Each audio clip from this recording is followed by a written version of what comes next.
test.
All right, David Boyle.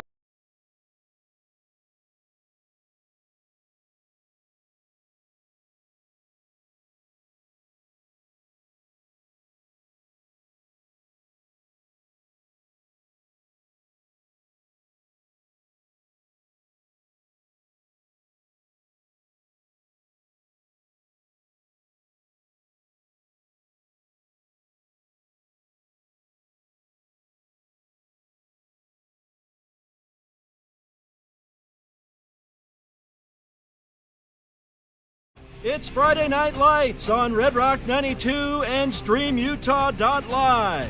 Join us this fall as we feature live San Juan and Monticello football. Now we send you live to the field for tonight's action. Welcome to Friday Night Lights on Red Rock 92 and StreamUtah.live. Well, good evening. We welcome you to Monticello High School, home of the Buckaroos. Monticello hosting Monument Valley in this quarterfinal matchup in the 8-player state playoffs. Buckaroos, the 2 seed in this matchup. Monument Valley, the 7 seed. 2 teams here in San Juan County. Glad to be bringing you this broadcast booth. David Boyle in studio with Bill Boyle. I guess not in studio, in the press box. But we do have also Scott Boyle joining us this evening to take statistics. So it should be a great game. Again, we're about 8 minutes away from kickoff, Bill. Yeah, it's going to be a great game. I'm looking forward to this. We saw Monument Valley play a couple of weeks ago in the Battle of the Drum, and boy, they had a great start against Whitehorse and showed a lot of fight and skill, and we'll see the same from the Buckaroos tonight, too. Yeah, we're looking forward to the game. We had an opportunity to talk with some of the coaches pregame. We'll send you to those conversations and be back ready for kickoff here on StreamUtah.live and Red Rock 92.7. You guys drew the... All right, David Boyle here with head coach Reed Anderson. Coach, playoffs here. You guys drew the 2 seed and Monument Valley today. What's the feeling? It's been a few weeks since we've seen you. It's been pretty good. I mean, we were kind of surprised. We jumped up to the 2 seed, jumped to Altamont. That happened to be just strength of schedule stuff. It was nice to have that week to kind of focus on some things that we've been neglecting, and you didn't have to worry about a game plan. So we hope to kind of tighten those things down that we worked on. Well, very good. Well, you know, speaking of game plan, you got this Monument Valley team. You didn't play a varsity game against them, but you played a junior varsity game against them. What does success look like tonight against Monument Valley? Doing the little things right? I mean, we're sure that we can run on them, but can we sustain our blocks? Can we catch the passes that are thrown our way? Can we wrap up and tackle and not let, miss the first one or two? And so those are the things that are going to define success tonight. Well, very good. Well, best of luck, Coach, and we'll chat with you after the game. Thank you very much.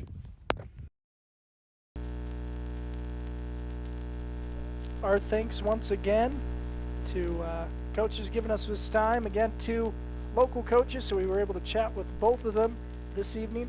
That was Coach Anderson. We'll send you over to Coach Upshaw. Glad that he took the time to chat with us. Here's our conversation with him. David Boyle here with head coach Brad Upshaw. Coach, last time we saw you, you guys were playing a competitive game in Whitehorse. Got away from you there in the second half. What did you think of your boys' effort in that game? Yeah, I think the first half was, it was what we wanted to see out of them. Just like we talked about before the game started, they knew what the game was about, And I think in the second half, there was a number of, reasons for them to be distracted, and they certainly were. And, yeah, once the wheels came off, it went down pretty fast, yeah. Well, I mean, I know you don't want to hear this. You're about getting wins, but again, it was impressive to us seeing, where the first half of your game against Whitehorse at the start of the year went versus the second first half of the year. I know obviously that you just want to get the W, but we're impressed by the growth of your team. Tell us about you got another steep challenge tonight. What does success look like against this Monticello team? Well, I mean, I'll counter to what you said. It wasn't about the W for us in Whitehorse. It was about attitude and respect. And I think it's the same thing tonight. We just want our guys to play with the right attitude, and as long as they're doing that, we're on the right track. And the assignments and the responsibilities, that's always tough when you're under pressure, and we understand that. It's a process, but you decide what attitude you're going to take when you're met with challenges, and we were happy to see that response from them throughout the season. It's just tough when you're learning how to put it all together for the entirety of a game, and that's the main focus tonight. Is just we know the odds are against us in every single way, but what's our attitude going to be towards those things? Well, very good. Well, appreciate your time, Coach, and best of luck tonight. Absolutely. I appreciate your time. Thanks.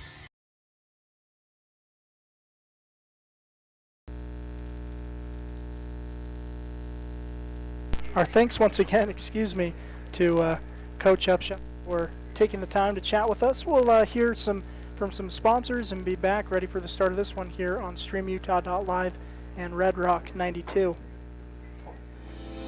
Looking to buy, sell, or refinance your home or property? Ask for the professionals at Anderson Oliver Title Insurance Agency. Anderson Oliver Title has provided title insurance and real estate closing services in San Juan and Grand counties for 25 years. Anderson Oliver Title isn't just another out-of-town company. It's the only locally owned and operated title company in southeastern Utah. The owners and employees at Anderson Oliver Title are excited to support our communities and are proud to support high school athletics and activities. Knowles Home Furnishings, Moab's locally owned, friendly hometown furniture store for over 60 years, is proud to support our local high schools. Featuring stylish and comfortable furniture, appliances, decor, lighting, floor and window coverings, and more. Knowles offers delivery and installation anywhere in the Red Rock 92 listening area. Come visit us on Main Street in Moab. Good luck to all our teams.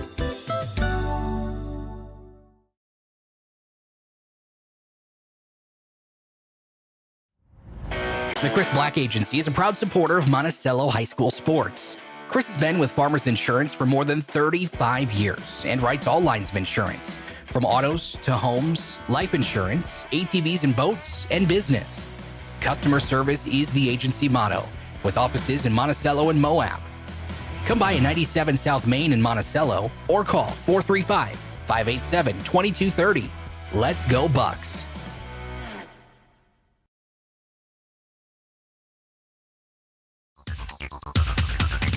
Empire Electric is excited to sponsor the student athletes of Monticello High School. We know sports help build athletes' character, and that carries over to the classroom. Empire Electric believes education opens opportunities, and we offer financial assistance to co-op members for higher education and vocational training. We also provide leadership growth opportunities for high school juniors through the Colorado Youth Tour and a leadership camp held in Steamboat Springs. Ask your counselor how to apply or check out eea.coop. Go Buckaroos! Utah State University Blanding lets you have it all. You can earn a highly regarded degree to work in a rewarding career, all without leaving the Four Corners. Plus, we have some of the lowest tuition in the state and multiple scholarships to help you pay for your education. Explore programs in health professions, social work, nursing, criminal justice, and so much more. Join us for events and learn more about our resources at blanding.usu.edu.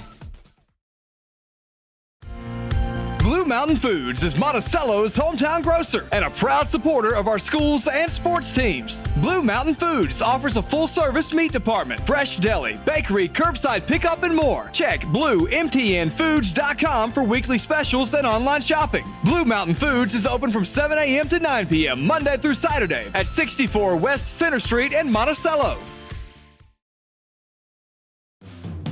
Have you heard? San Juan Health has some exciting new features on their website. From a single account, you can view your entire family's medical bills, set up payment plans, fill out forms, and more. You can even pay a bill by responding to a text from the hospital or clinic. To find out more and create your own account today, visit sanjuanhealth.org and click Online Bill Pay. San Juan Health, chasing perfection since 1947. Diamond Propane in Blanding, Utah is the only locally owned and operated propane dealer in San Juan County. Call Dennis today at 435-558-5635 to fill your tank while prices are low. Diamond Propane provides bulk or residential propane and sells or leases tanks. That number again is 435-558-5635. Diamond Propane is a proud sponsor of local high school sports. Main Street Drug and Boutique in Monticello is an enthusiastic supporter of our local schools. Under new ownership, Main Street Drug still has the same friendly and professional staff to meet your every need. The boutique features lots of neat items: clothing, jewelry, candy, seasonal items, home decor, men's gifts, and toys. Stop in to 140 South Main Street, Monday through Friday from 9 a.m. to 5:30 p.m. Main Street Drug and Boutique. Trusted care from people you know.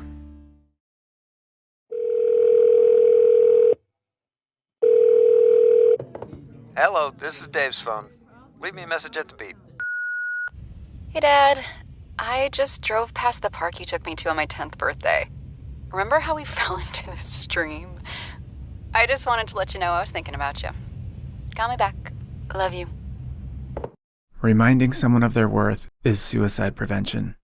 Learn more at liveonutah.org.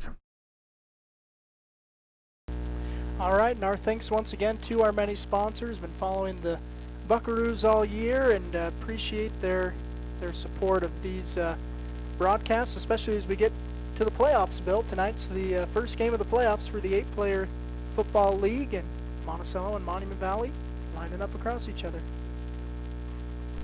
Excuse me, the broadcast rights for the video belong to the Utah High School Activities Association, and we're able to broadcast the first round games at the home sites, but from here on out it's just going to be Red Rock 92. But all these sponsors make it possible. We put 5,000 miles on the road this season, and I can't believe it's the last 2 home games of the year. Yeah. In San Juan, they started about an hour ago, and they're way up at halftime. And here we got 2 local teams facing off in the quarterfinal round of the state tournament. Yeah, and looking forward to this matchup. Once again, these are the 2 and 7 seeds, so the Cougars are the underdogs. Monticello is the favorites, and they will get the ball to start the game. Tavin Black on the return, comes up the near side, and can he get a block? He can. He's going to return the opening kick all the way for a touchdown. 82-yard touchdown return, kickoff return for Tavin Black on the opening kick. We're 13 seconds into the game, and we've got our first score. Yep, Tavin Black, his 80 time is 13 seconds, I guess. We've got the measurement down. Well, when they do the 40 at the combine, they should put him in pads, for heaven's sakes. Yeah. Well, and it wasn't a direct line for Mady. He took that from the far side of the field, followed blocks up this near side, went up the sideline. So a quick move by Black, and he is in for the first score of the game. J.D. McDonald will kick the point after through and makes the score 7-0 for Monticello here early. You know, this Monument Valley team, again, as we mentioned, it's a team that is the smallest team that plays 8-man football. There's some big 1A teams. There's some 2A teams that play 8-man, like St. Joseph and Water Canyon. So it's already at a disadvantage, but they're really missing one of their star players tonight, Melias Cly. Yeah, we've been following Melias for a couple of years. He's been the heart and soul of this team, the quarterback, the senior. He was hurt in the White Horse game and has yet to return and will not return. It's too bad you finish out a great career and you don't get to play that last game. I feel bad that Melias can't be out there because he's good. He leads their offense well, and he's got a few key players that they can put together something. So it'll be interesting to see what they do with, is it Benally? Theron Benally is going to be the quarterback tonight, I think. Yeah, we'll see. Josh Hicks and Braxton Goodshield have both been, some of those explosive players for the Cougars. So yeah, look ahead to next year as the senior will not be quarterback. It's a live ball, and the ball is going to be fumbled and recovered by Hicks. So the Cougars will keep possession. They'll take over 1st and 10 at their own 18-yard line in the first offensive possession of the game for either team. Yeah. Special team 7 points, and see what the offenses can do now. Yeah, and this was a Monument Valley team, Bill. They took their opening drive when we watched them in Whitehorse down and took the lead, scored first in that game. So it's a team that can move the ball, but again, they're missing their senior quarterback. And here is the snap, and run up the right side by the quarterback. He's going to gain maybe a yard on first down. That's number 15, and he is not on either of our rosters. Yeah, I do recall, though, I think it's Tayshawn Nez, possibly, the freshman, if I'm not mistaken. He came off. Yeah, he was a big factor for them. Yeah, again, our apologies, our roster is maybe not quite up to date, but I believe that's who that is quarterbacking for the Cougars. We'll try and find out at halftime if we can. But I believe it's Nez, 2nd and 9 for Monument Valley. Here's a snap. He'll look to pass. Pressure coming, and he'll try to run it. But man, there's about 6 Buckaroos there of the 8, and Mason Atwood and Robert Morrison. But yeah, there were a lot of the 8 there. So 1 yard loss will make it 3rd and 10 for Monument Valley. Ball at the 18-yard line.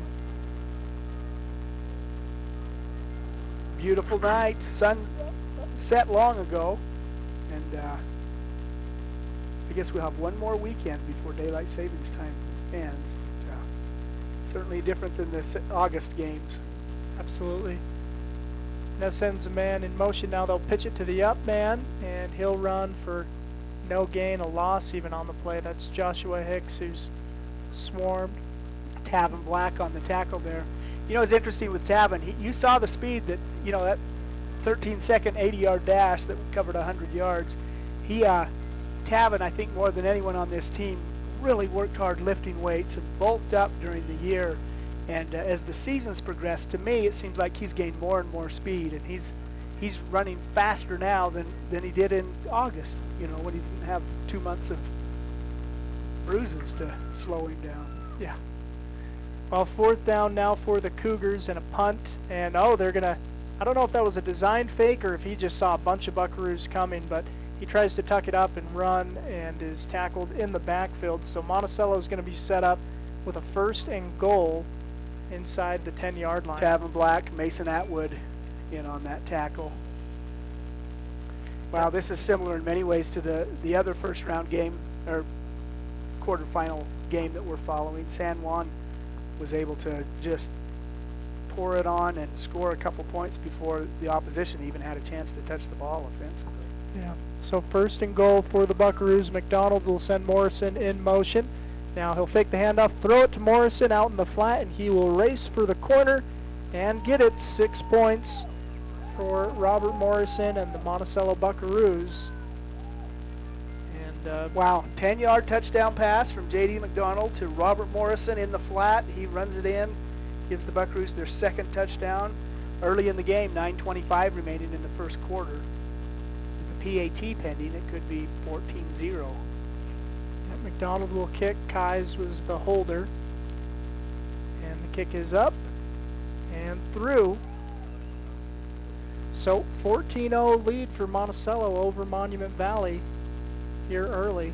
And yeah, Monticello just been impressive so far, Bill. Yeah, we've seen all three phases of the game for both teams now. Special teams, Monticello scored with one play.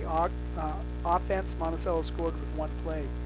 Defense, Monticello was able to stop them and force that punt. Yeah. An 8-yard loss and a turnover on downs on a not a designed, fourth down attempt. They just had so much pressure on the punter that he had to tuck it to try and get some room. So, yep. So as a result, the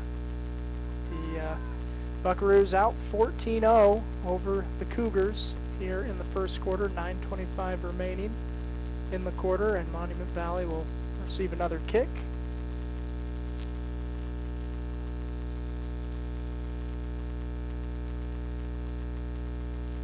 And McDonald will have the kicking duties for the Buckaroos here. And yeah, he'll just lob this one up, kind of another looper, drops at the 20-yard line. Now Braxton Goodshield trying to make a return, and he's going to take it from the 20 down to about the 27, maybe 28. So nice, an all right return there from Goodshield. And he, and Josh Hicks and Elias Cly are the three players that really have been really explosive for the Cougars in the open field. And so, if they can get some space, they can make some things happen. But Monticello's not really giving them any space here early in the game.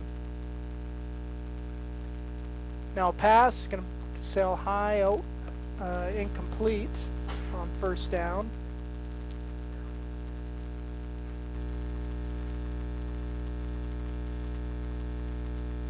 So second down. Cameron Carpenter, Mason Atwood, and Chandler Henderson are the down linemen. And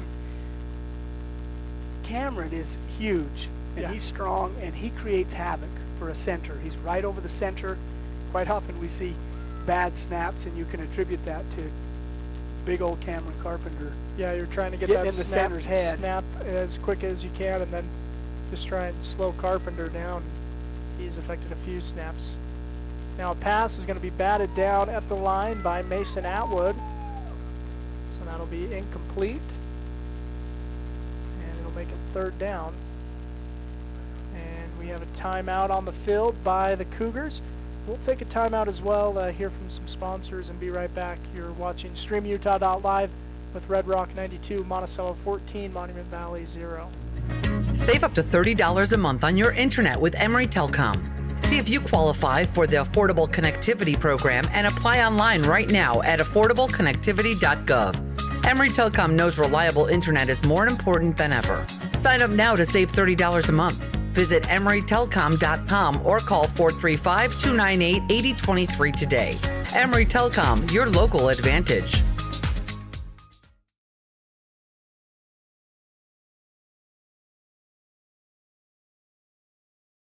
It was like this. Well, we welcome you back to Friday Night Lights, and it's our last Friday Night Lights, Bill, for the season. Of course, the semifinals await the winner of this game, and looks like the San Juan Broncos as well. But those are going to be day games. Next week in Harriman. Some on Friday and some on Saturday. Yep.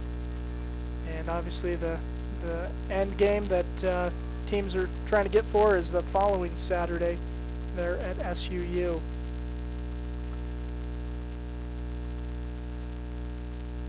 All right, well, we're now ready. 3rd and 10 for Monument Valley. Here's a snap, and looking to pass, rolling, throwing, and that pass will be incomplete, overthrown, and that'll make it 4th and 10 for Monument Valley. Joshua Hicks and J.D. McDonald were battling out there. Hicks is the intended receiver, and J.D. was going to make sure he didn't catch the ball. Yeah. Yep, so 4th down now for Monument Valley.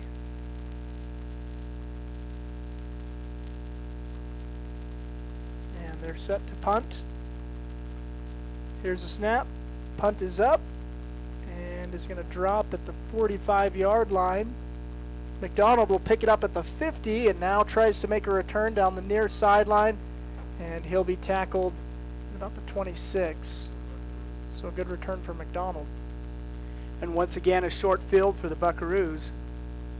You know, that added another 17 yards to where J.D. could have downed it. He alertly picked it up and headed downfield. And once again, we've got starting a possession deep in Monument Valley territory. So 1st and 10 for the Buckaroos. And they will go an empty set here. McDonald by himself, and he's got 2 receivers on either side now. Oh, excuse me, that's Jackson Kai is now quarterbacking for the Buckaroos. He'll send a man in motion, and he'll hand off to Tavin Black on a sweep. Tavin is going to go up that same sideline that he scored earlier and score here. 27-yard touchdown run by Tavin Black, his 2nd score of the night. 8:42 remaining in the 1st quarter, and we've got a 3-touchdown lead for the Buckaroos. And Tavin hasn't been tackled yet. Yeah. No one from Monticello's been, well, I guess McDonald's been tackled on the punt return.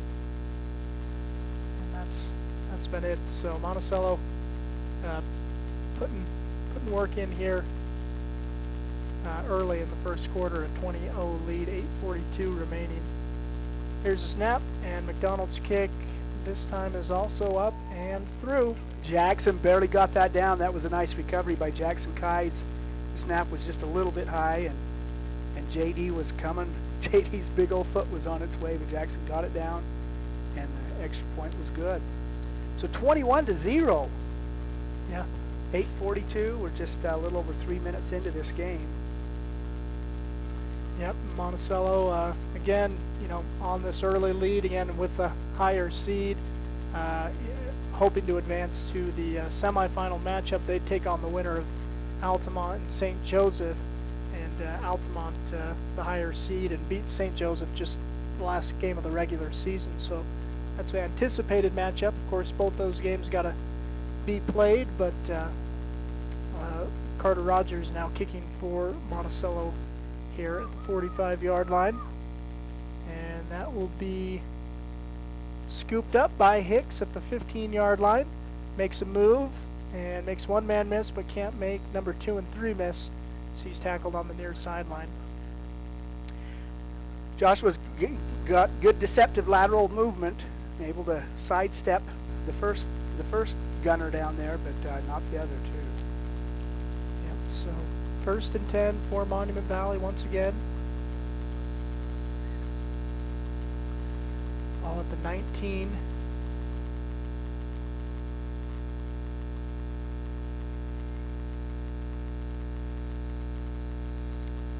And Monument Valley set up. They've got 2 receivers, now 3 receivers. Now they're trying to get this formation figured out. Looks like 3 receivers on that far side now. Quarterback by himself gets a snap, looking to pass, and will throw the screen pass across the middle, almost completed, but unable to, and a flag comes in at the end of the play. JD was right there kind of fighting for that pass, fell incomplete. It's going to be a defensive pass interference against Monticello. It's an automatic first down, I think. 10-yard spot foul. Our officiating crew is from the Southeast Utah section of the Officials Association. We're glad they're here. Absolutely. Yep, that's our first flag of the game. First and 10 for Monument Valley. Here's the snap, looking to pass. And he's going to escape the pocket, roll back downfield. Zach Thane will record another interception. He had 2 last time Monticello played in that game against Norwood. Yeah, he's racking them up. Brings it all the way. Looks like they're going to mark it down at the 47-yard line of the Cougars. Is Antonio Mustache starting to get nervous, Bill? Man, Antonio, he had 14, I think, is over 20 years ago, but he still 26. Yeah. Is that what it was? Still the state record.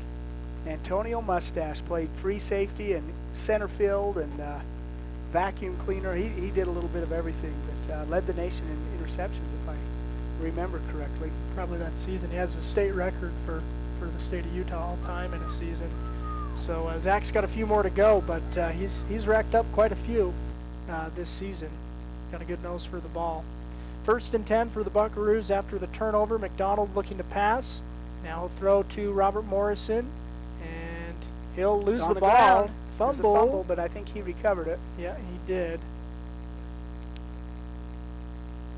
So Monticello will keep possession. Morrison picking up, what is that, 3-yard gains? 2nd and 7. Makes it to the 44-yard line. Under 8 minutes to go in this first quarter. It's a 3-score lead for the Buckaroos.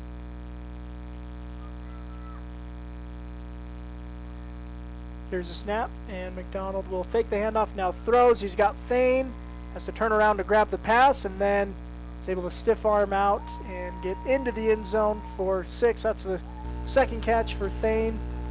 1 on offense, 1 on defense, this one for a touchdown. Yeah, he gives Monticello the ball with a defensive interception, and then he gives Monticello 6 more points with a 44-yard catch.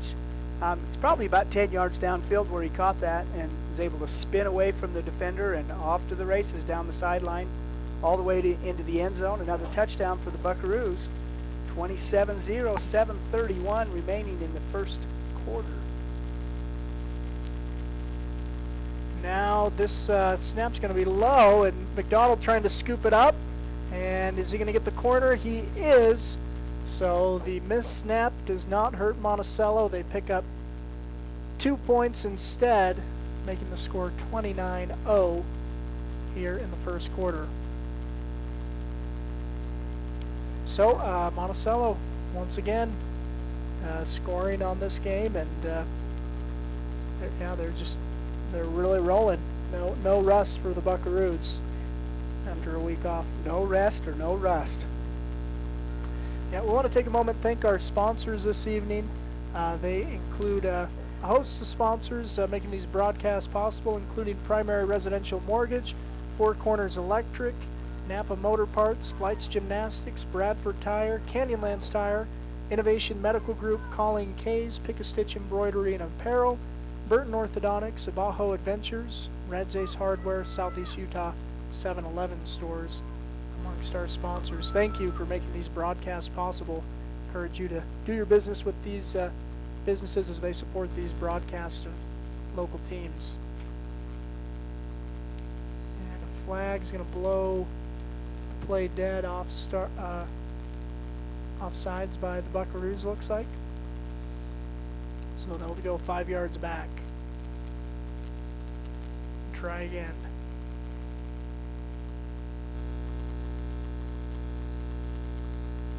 But yeah, a beautiful evening here in Monticello, and pretty cold out there, but not as cold as it has been. Yeah, we have survived a Monticello home season without a miserable evening. It's been beautiful every evening. A little bit cool here late in the season, but beautiful nonetheless.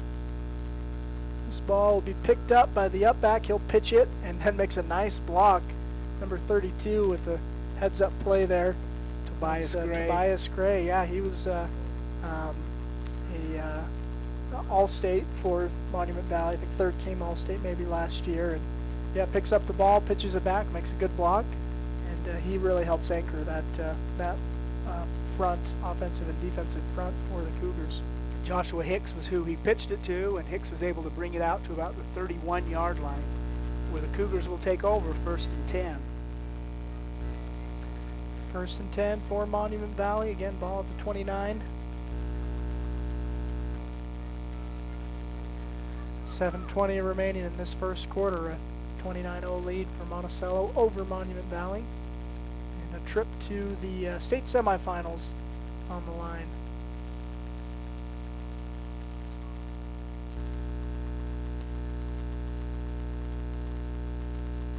First and 10, hand up the middle. And good hard running there, and a nice open field tackle as well for Thomas Fulmer. To buy it? No. Not on the roster again, number 22. He's built like a freshman or a sophomore. Here's a snap and another Got it run again. You know, and I think maybe that's Tayshawn Nez, and then Shaden Fatt is quarterbacking for the Cougars. Again, we apologize. They switched some numbers around. Let's see. One is 5'10", one is 5'5". Yeah, I think that's Tayshawn Nez on the run there, and Shaden Fatt's been quarterbacking. Caleb Coleman on the tackle for the Buckaroos, the senior. 3rd and 6 for Monument Valley. Here's the snap and a pass out, and a hard hit as Joshua Hicks reaches up for that one, and J.D. McDonald gives him a good pop. Yeah, you extend your arms above your head. You're just hoping that the cornerback's not dialing in on you, but J.D. was dialing in on him. Falls incomplete, and I'm sure he'll feel that for a day or two. Yeah. Well, 4th and 6, it looks like. Yeah. And Monument Valley looking to go for it here. And they'll throw a pass up, and it'll be intercepted by Thomas Fulmer. Flag thrown on the play. Fulmer's going to return it up the far sideline, all the way in for 6. We'll see what the penalty is. It's right near the 50-yard line. I think it's going to be a pass interference call. We'll see if it's against Monticello or Monument Valley. You know, it's interesting. Thomas was back to field the punt, and pass interference on Monticello is the call. Yeah, I think that the Monticello defender assumed this guy streaking down he was the gunner for the punt. Yeah. You know, so that flag came early in the play. He threw that flag. It was flying in the air for 2 or 3 seconds before it hit the ground. But that's an interesting situation. Yeah. So Monument Valley will pick up the first down off the penalty. Their second first down on the penalty, and now they are right at midfield, ball at the 50-yard line. So some good things for the Cougars on that. You know, they were able to run the ball a little bit, and then get within inches of the Monticello side of the field. There's another now pass. long pass. Oh, and it's going to be caught. And Braxton Goodshield trying to beat Thane. Now coming up behind, and Goodshield is going to get in. For 6, but they're going to have Joshua Hicks had a block in the back. Wow, what a tremendous catch and run. Yeah, Braxton Goodshield, incredible running there after the catch, and a great catch from Fatt. But again, the penalty is going to be a block in the back. Boy, as he was going into the end zone too. So that'll be a spot foul. You know, so the pass is good, the long gain is good. It's just going to be from where that block in the back took place. They're going to march it back 10 yards, but they'll still get a first down, and the best offensive play of the night so far for the Cougars. A nice pass, a beautiful catch, and the run after the catch was awesome too. Yeah. So 1st and 10 now for the Cougars. Just in Monticello's red zone. And again, passing game working for the Cougars. They'll float one into the end zone, and it's going to be incomplete. Thane in the coverage there. And incomplete. Going to bring up a 2nd and 10. Yeah, that's what we've talked about. You know, Braxton Goodshield, Joshua Hicks, they're really good once you get them in space, and they've returned a couple of kicks and punts for touchdowns this year, and completed long passes, and that one sets them up here. 2nd and 10 now. A pass, and he's going to go to the outside, falling complete. So now 3rd and 10 for the Cougars. 5:45 remaining in the first quarter, and Monument Valley in scoring position.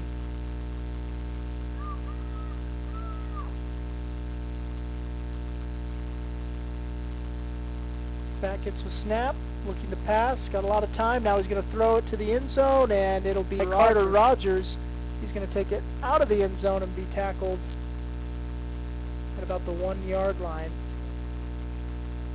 So Monticello's got a long field in front of them after that interception by Rogers.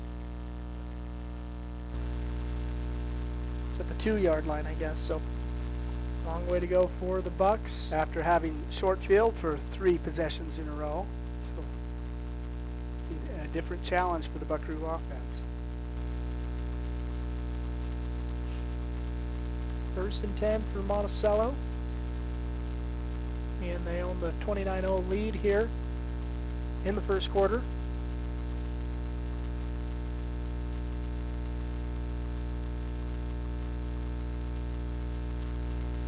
Here come the Buckaroos. They'll go in that power I formation. Seen it more and more of the second half of the year. McDonald will hand it off up back to Tavin Black, and Tavin's going to fight forward, still churning his legs, and Black is now off to the races up the far sideline.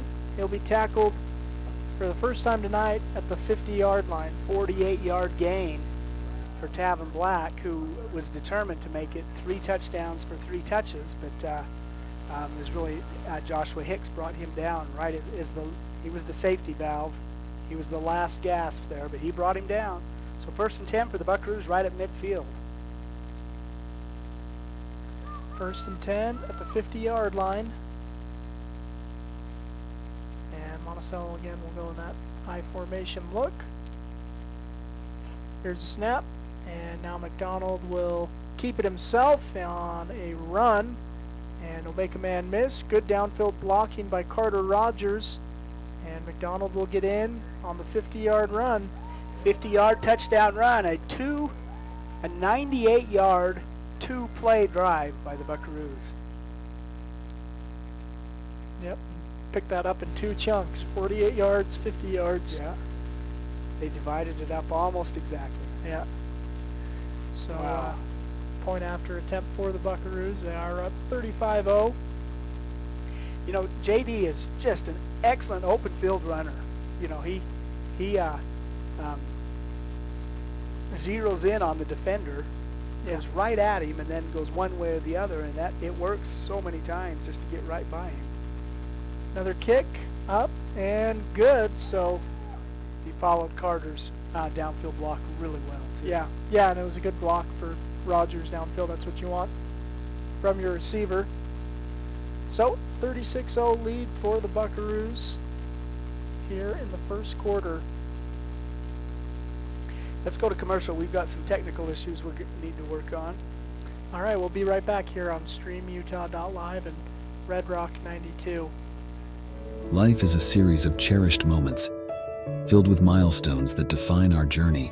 Moments of love, joy, and shared experiences. Each moment contributes to our story.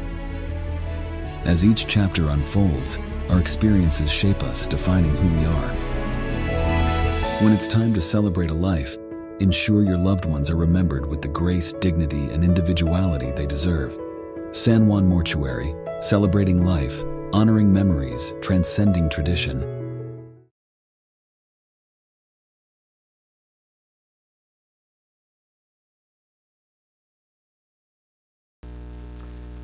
All right, we welcome you back.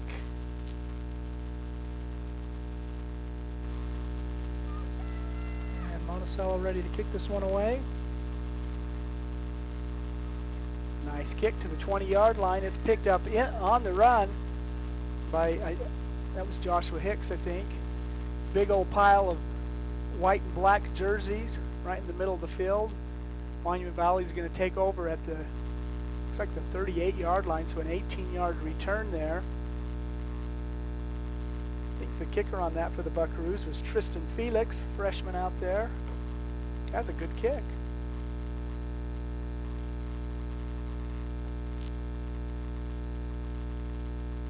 Caleb Coleman out there. Tristan Felix is going to be the defensive end. Looks like he's going to be replaced. Coleman's going to be replaced by Quentin Nebeker.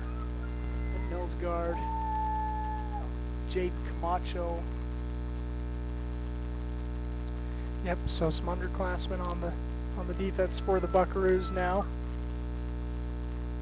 Here's a snap and a penalty flag before the play can get underway. Movement against Monument Valley. Be moving back 5 yards, make it 1st and 15.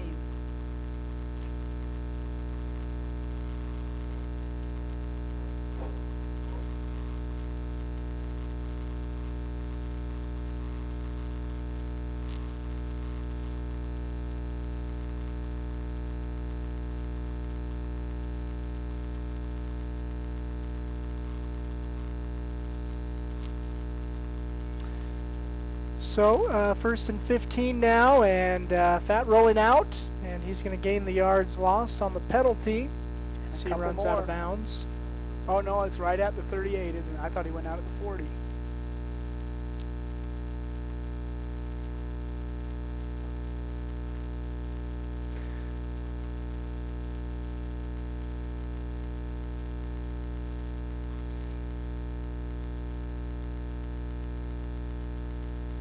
Shaden Fat, Braxton Goodshield, Joshua Hicks, Tashawn Nez, Elias Cly is not playing tonight, but Tobias Gray. There's really some excellent players out there for the Cougars in this state playoff game. They got a good sized offensive line. But boy, when your quarterback goes down, and particularly a 3-year contributor like Elias, that's a hole that's tough to dig out of. Ball's on the ground. Yeah, fumbled snap, and now Fat just trying to make something happen. He's going to try and throw the pass away. That's going to... Craig Adair was the intended receiver. Yeah, it's going to be an intentional grounding. Oh, I guess the defensive coordinator on the sideline for the opposing team cannot be the intended receiver, so they call intentional grounding. Yeah, so... It's going to act effectively as a sack on the play. And a loss of down, 5 yards from the infraction. So we got 3rd and 21. 4:27 remaining in the opening quarter. And man in motion. Now they'll hand to that man, Joshua Hicks. Stutter steps now, tries to head outside, and he'll be tackled. And loss of maybe 2 on the play. That looked like a Mason Atwood tackle, but I don't know if yeah, he is. That was Mason. Brought him down to the 27-yard line.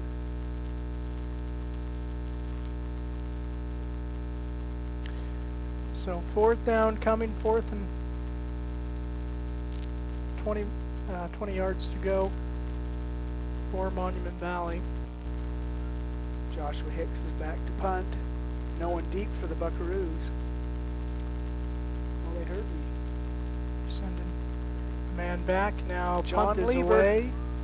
Lieber will see that one go out of bounds. Caught by the sticks man. Is that Vernon Hatch? Fuller man during the basketball season. Yep, getting ready for that. So, yeah, Vernon.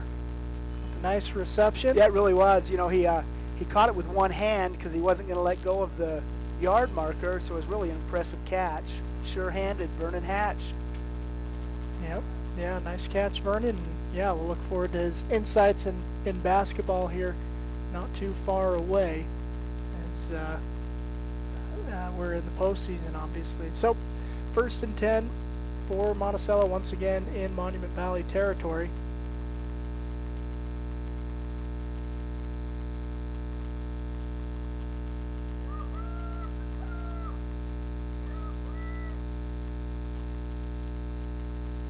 Jackson Kais gets a high snap, hands it off to Landon Shumway, who fights back to the line of scrimmage. That'll be a gain of 0. Yeah, maybe a gain of 1, make it 2nd and 9. Landon Shumway on the carry. Number 32, Landon Shumway. That's just the 7th Monticello offensive play from scrimmage. And the shortest gain. And the shortest gain. And the highest snap. Kai's back to receive the snap, and he'll get it. Hand off once again, and Lieber's in the backfield trying to secure it, and had a hard time. Tackle made there. Tobias by Gray. Boy, that was a nice bulldog tackle right there. So 3rd and 11 for Monticello now. Lieber is number 21. It's a loss of 2, make it 3rd and 11. Here's a snap. Kai's looking to pass, will throw, and it is caught by Morrison. And he's going to be close to the line to gain. Close to first down, but not quite. He needed 11. I think he got 9. Yeah. So 4th and short. The 39, the 39-yard line. We'll see what they do. Jackson Kais will be alone in the backfield, taking the snap from shotgun. Goes over his head. Over his head, and it's going to be race. Scooped up by Monument Valley, recovered by the Cougars, so they'll have good field position. Looks like Tobias Gray was back there, as well as 33. 32 is Tobias Gray. 34 was back there, and he's not on our roster, either of our rosters. So turnover, though. Cougars recover the ball and start the possession in Monticello territory. Yeah. Minute 42 remaining in the first quarter.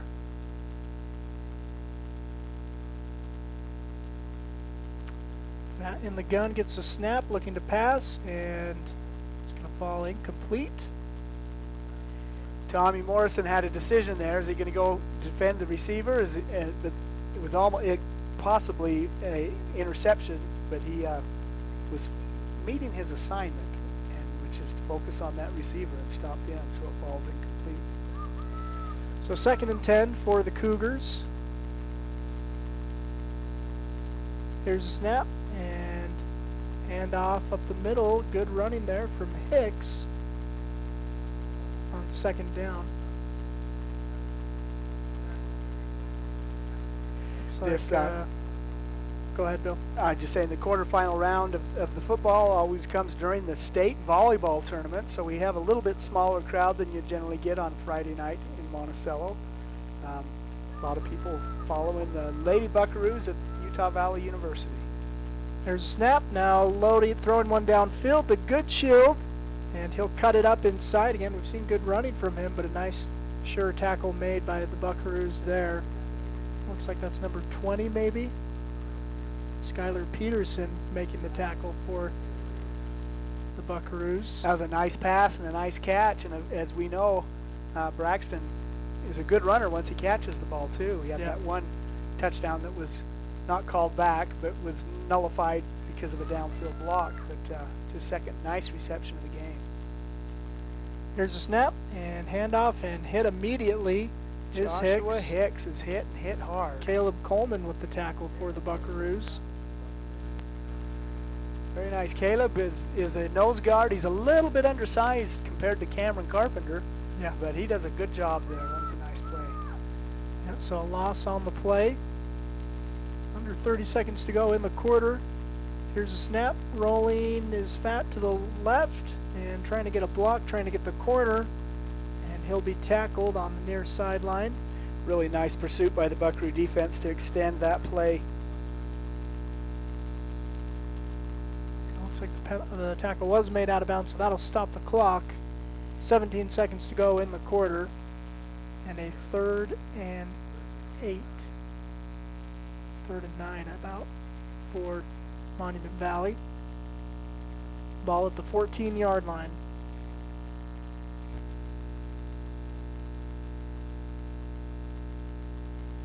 Timeout on the field by Monument Valley Cougars with 17 seconds remaining in the first quarter. Monticello leads 36-0. Monument Valley's driving down the field. They're at the 15-yard line, it looks like. And in this game that the Cougars, their offense is starting to get unhitched a little bit. Yeah. Well, we'll take a break here from a sponsor and be right back. Life is a series of cherished moments, filled with milestones that define our journey, moments of love, joy, and shared experiences. Each moment contributes to our story. As each chapter unfolds, our experiences shape us, defining who we are. When it's time to celebrate a life, ensure your loved ones are remembered with the grace, dignity, and individuality they deserve. San Juan Mortuary, celebrating life, honoring memories, transcending tradition. All right, we welcome you back once again. It's the first quarter, a 36-0 lead for the Buckaroos. Monument Valley is once again, though, in the red zone for the second time tonight, and hoping to capitalize, get some points on the board here with 17 seconds remaining in the first quarter. Ball's at the 14-yard line. And Monument Valley will come with 4 down linemen, 2 receivers split out wide, Fat and Hicks in the backfield. Here's a snap and a pass to the end zone. It's going to be caught in the back of the end zone by Braxton Goodshield for the touchdown. What a dot. That was really a nice pass, a nice catch, a nice route. Well defended, but the ball was right exactly where it needed to be. A 15-yard touchdown pass puts the Cougars on the board. Yep. It might be the next to last play of the first quarter. They've shown some fight here. You know, this is the second time they've driven this deep in, and that first one, unfortunately, the downfield block caused some problems, but march down again on the next possession. Here's a 2-point conversion and another pass caught by Hicks, and he'll step in for 2. 8 points for Monument Valley, 36 for the Buckaroos, and 9 seconds remaining in the first quarter. We'll take another break and be right back here on StreamUtah.live and Red Rock 92. For the past 16 years, residential construction has been our focus at Lee Contracting. Specializing in remodels and additions, we can take your house from ground to finish. Enthusiastic supporters of high school sports, give us a call at 435-459-1314.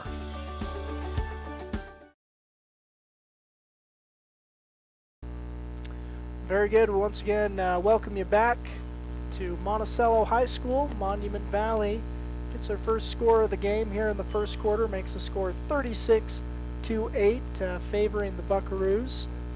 And yeah, it's been a good game so far, Bill. Some exciting plays from both teams. Obviously, Monticello with the majority of those explosive, exciting plays, but Monument Valley's had some good plays as well. Yeah, they really have. You know, I like to see a well-played game, and I'm impressed by these Cougars, how they're working things out, and they're figuring things out, and they march down the field twice. And, of course, there's no stopping Monticello offensive juggernaut here so far. Here's the return. Lieber comes up this near sideline, and he'll reach for an extra yard down to the 45. Gives Monticello some good field position. 1 second remaining in the quarter. That was a 17-yard kickoff return, and it could have been 16.5 yards. But John stretched. I think he grew an inch on that stretch, trying to get the most that he could. As a nice play. So 1st and 10 for the Buckaroos. Again, Jackson Kai is quarterbacking for Monticello. Landon Shumway in the backfield with him. 2 sophomores back there. Here's a snap, and Shumway is going to reverse course and almost get away. He's going to lose his footing, though, and have a loss on the play to end the first quarter. Tobias Gray will get credit for that tackle. So they'll flip sides of the field, and it's going to be a loss of 7 on that play, it looks like. But so, after 1 quarter of play, 36-8 is the score. Monticello leads in this quarterfinal contest of the Utah State 8-man football tournament. Got a number of sponsors. These sponsors really support the programs. They support the area. They're tremendous and we want to thank them. They include Quality Auto. Get the highest quality service on South Highway 191 in Blanding. San Juan Pharmacy, serving San Juan County and supporting local team for decades. Creative Floors, covering all of San Juan County and your carpet and flooring needs. Palmer Sprinkling, Dependable Auto in Monticello, the Furniture Gallery in Blanding, and That's a Pizza. We got some first quarter statistics. Monticello, 5 rushes for 124 yards, 2 touchdowns. The Buckaroos, 4 for 4 through the air, 66 yards and 2 touchdowns. Cougars, meanwhile, 3 for 12 through the air, 85 yards and a touchdown, 2 interceptions, and 11 rushes for 7 yards. Jaden Camacho was the intended receiver on that pass from Kais. He was unable to bring it in, so that makes it 3rd and 16. Jackson, of course, is a sophomore. His running back there in the backfield with him, Landon Shumway, is a sophomore. And I think Jaden Camacho is also a sophomore, so we're seeing the future of the team here. Jackson is a lefty, and he golfs left-handed, and he throws left-handed, and he plays baseball left-handed.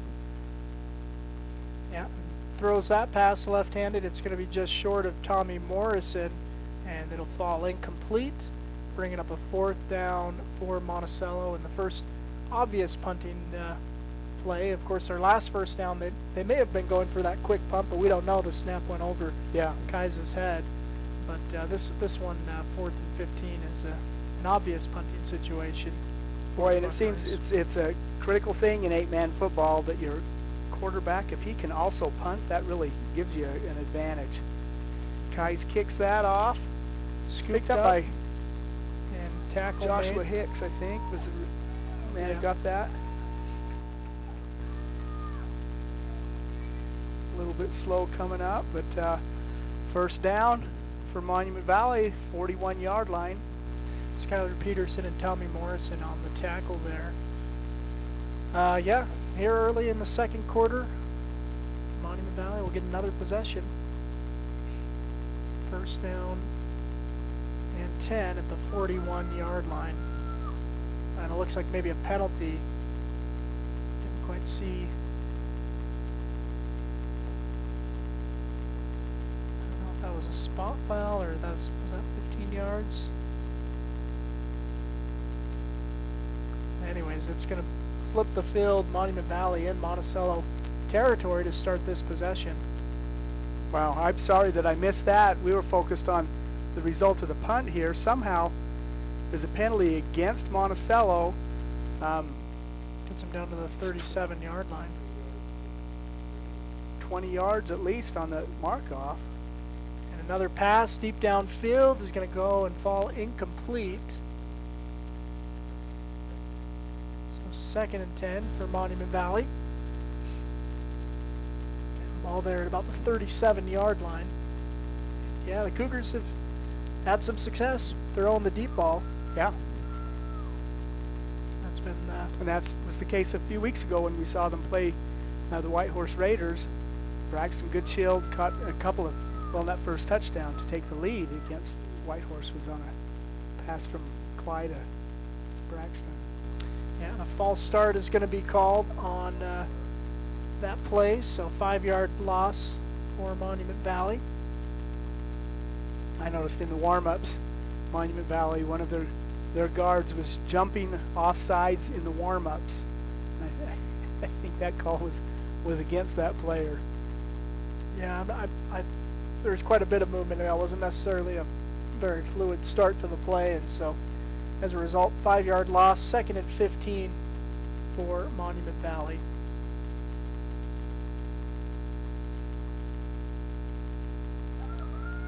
And here's a snap. Shaden Fatt will get it. Looks across the middle to Joshua Hicks. Breaks the tackle. Now he's got a block from Goodshield. And is he going to get the corner? Oh, he knocked the pylon over. How do you hit the pylon and it's not a touchdown? What are they going to? They haven't called anything. They're going to mark him out at the half-yard line. Man, when you punch the pylon with the ball, yeah, which is what he did. Boy, that was a nice play. Nice play, nice movement. You know, it was a little slant route inside. Then he veered out and went to the pylon and hit the pylon with the ball, and they're going to mark him out at the half-yard line. So first and goal for Monument Valley at the half-yard line. We'll see what their goal line defense or offense can do. Low snap, now fake a pass, and they'll just run it in for 6. Goes number 15.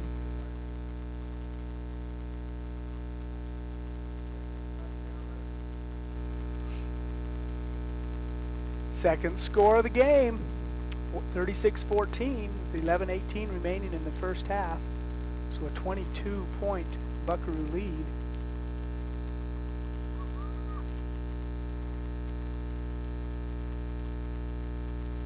Yep, 2-point conversion for the Cougars coming. Here's Fat with it, looking to pass, pressure coming. Now he's going to run and flip it to the back of the end zone, the corner, and it is, oh, he had his stepped out of bounds, no good, incomplete. And so no good. 14 points for the Cougars, 36 for the Buckaroos. That's number 22 for the Cougars. I called him an underclassman because he's a little bit undersized, but that may be the advantage of being undersized, is you can get back to the corner of the end zone. No one knows you're there, particularly if you step out of bounds on the way. But, yep, so 2-point conversion, no good.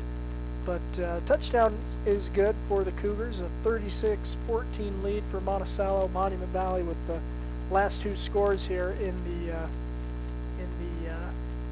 first half. Once again, you're watching StreamUtah.live's presentation of Friday Night Lights. We're in Monticello, quarterfinal matchup. These 2 teams fighting for a spot in the state semifinals, which will be next Friday afternoon. Harriman. Of course, we won't be able to video broadcast that game. There's other entities with those streaming rights, and but we will be able to broadcast it on the radio. So, if you want to hear our call, we'll be at redrock92.com Friday afternoon and Red Rock 92.7 for that semifinal game, regardless of which team plays in it. Again, looks like Monticello is going to be that team here early, but we'll see what the rest of the game holds. Little sleight of hand here. The teams lined up on the wrong side of the field for this kickoff and had to swap sides of the field again. Jaden Camacho deep for the Buckaroos. And this kick will be fielded up by John Lieber, and he'll go to the right side, cuts it back, and he's going to be tackled about the 48-yard line.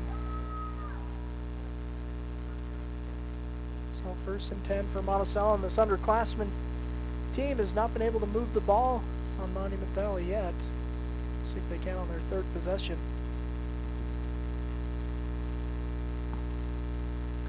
First and 10 at the 48.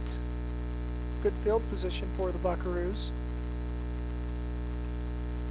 Kai's in the gun with Landon Shumway by his hip. They send a man in motion. That's Camacho. Will get the handoff on the sweep, and he's got some good speed. He's going to be tackled at about the 37-yard line. Boy, he just about got past Fat, and right in the last second he was able to hit him and knock him out of bounds. It was a nice gain. Nice run. 15-yard gain there for Jaden Camacho. Number 16, Camacho on the run on the sweep, and that'll set up the Buckaroos first and 10 at the 37-yard line. Move the chains across midfield. Kais will send him a motion once again. Now fakes the handoff, fakes another handoff, and then a throw. It's going to go across the middle, incomplete. William Rogers unable to catch that pass. A lot of reads there. Jackson faked twice and threw the ball, and just a little bit out of the reach of William Rogers and falls incomplete. So second and 10 for the Buckaroos. Quinn Nebuchar out there on the offensive line. Here's a snap, and dropped in the backfield is number 18. Really nice defensive play there by Chavez Gray.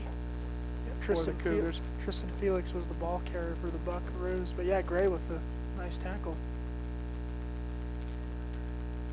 3rd and 17 is what we're facing.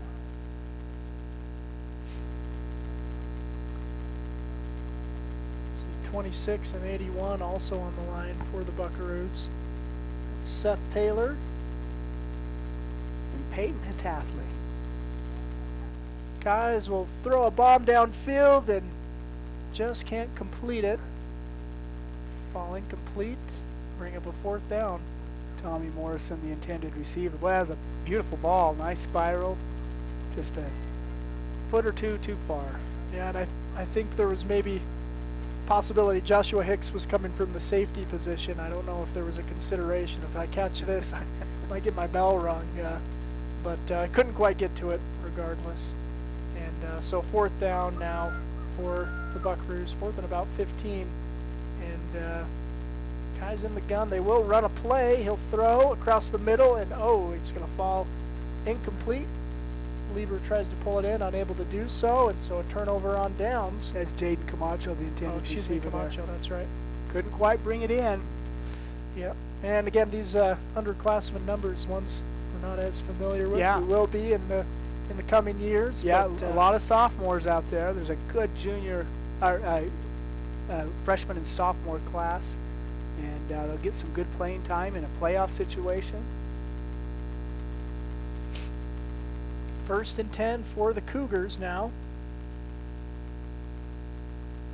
On about the 43-yard line. Fat will get the snap, throw it to Goodshield. Goodshield makes one man miss. And then 2 other Buckaroos tackle him at the 50-yard line. It's number 20 in on the tackle, along with 21. That's John Lieber and Skylar Peterson.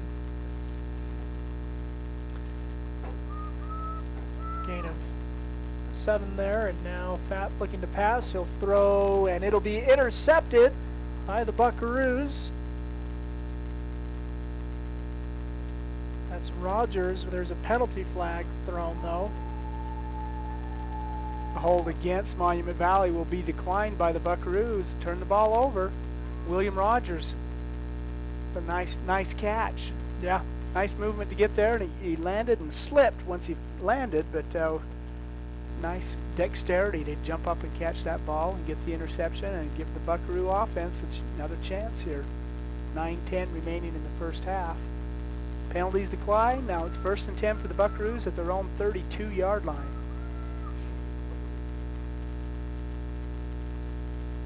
William and Carter Rogers, the 2 brothers, have both got interceptions in this game. Zach's got one too, so I guess he's adopted for tonight. Yeah.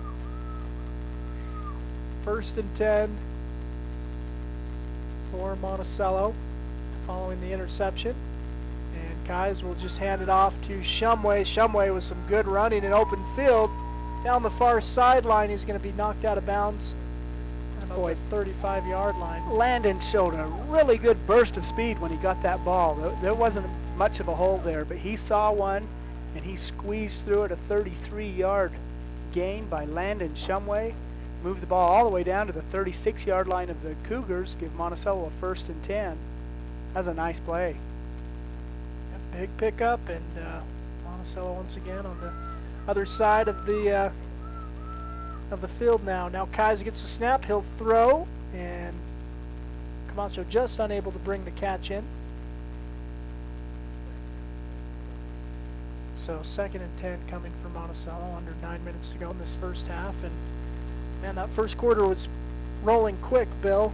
Lots of clock running, and this second quarter has slowed down as both these teams have been throwing passes. Well, we're used to a touchdown a minute, and we haven't had that as much lately, so we've got a short attention span. In an age of social media, we need scores right now. Yeah. Well, you can always watch the San Juan game, I guess, if you want that. And off and going out the far side, out of bounds. Jack. Who's the carrier? Felix. With the carry. Picks 3, going to make it 3rd. Number 18. 7. I think the officials maybe heard us too, because I thought that tackle was made out of bounds, but they wound the clock. But I'm not certain. So 3rd and 7. Is this the old tie your shoe trick here? I think Jackson's ready for JD to attempt a 60-yard field goal.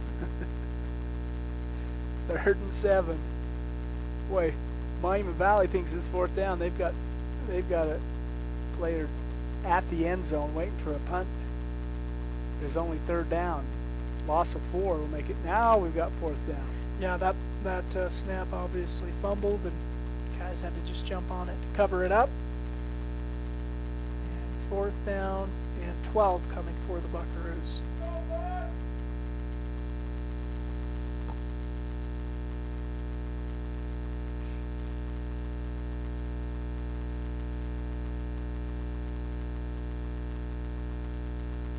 They've got 2 running backs with Kais.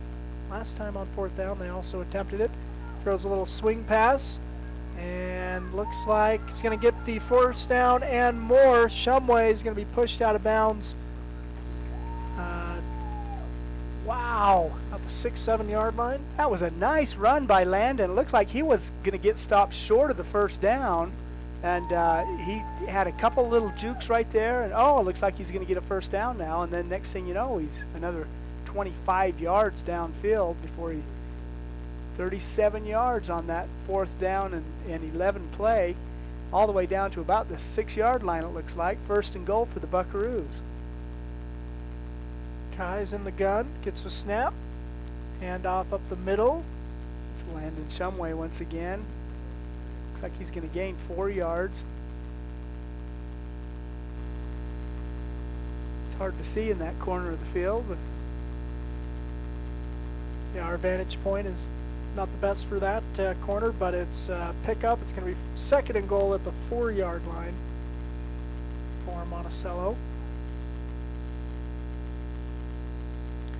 Kai's hard count is going to make this 2nd down play at about the 2-yard line now. Well, that was one that the whole defensive line jumped on that one. I don't know what trickery Jackson was doing, but it worked. It drew them off, and I think that's about that much closer. That's about the only hard count we have seen, and that's from the secondary unit at least so far in this game. And yeah, it works for the Buckaroos. Make it 2nd and goal at the 2. Kais gets a snap. Now we'll throw a crossing route, and Morrison just a bit behind him, can't quite grab it. Make it 3rd and goal for the Buckaroos.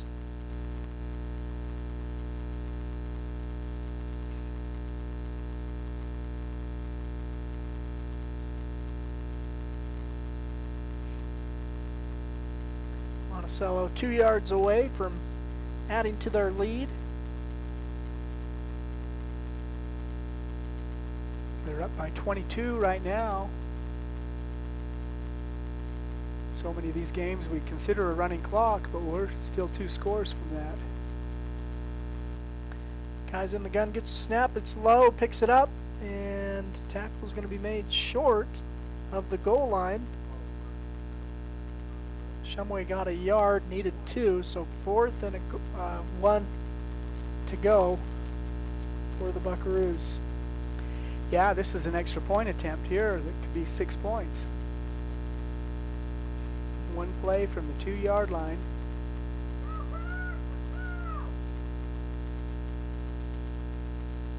So here we go, 4th down and goal. Monticello going for it. Kai's in the gun, gets a snap. Hands off to Shumway. He's going to be stood up. Ran right into number 33.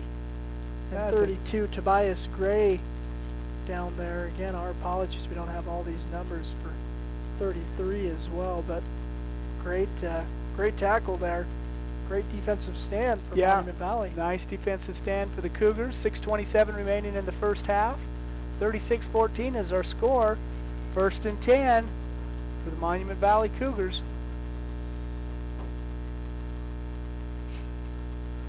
Cougars got a long field in front of them now.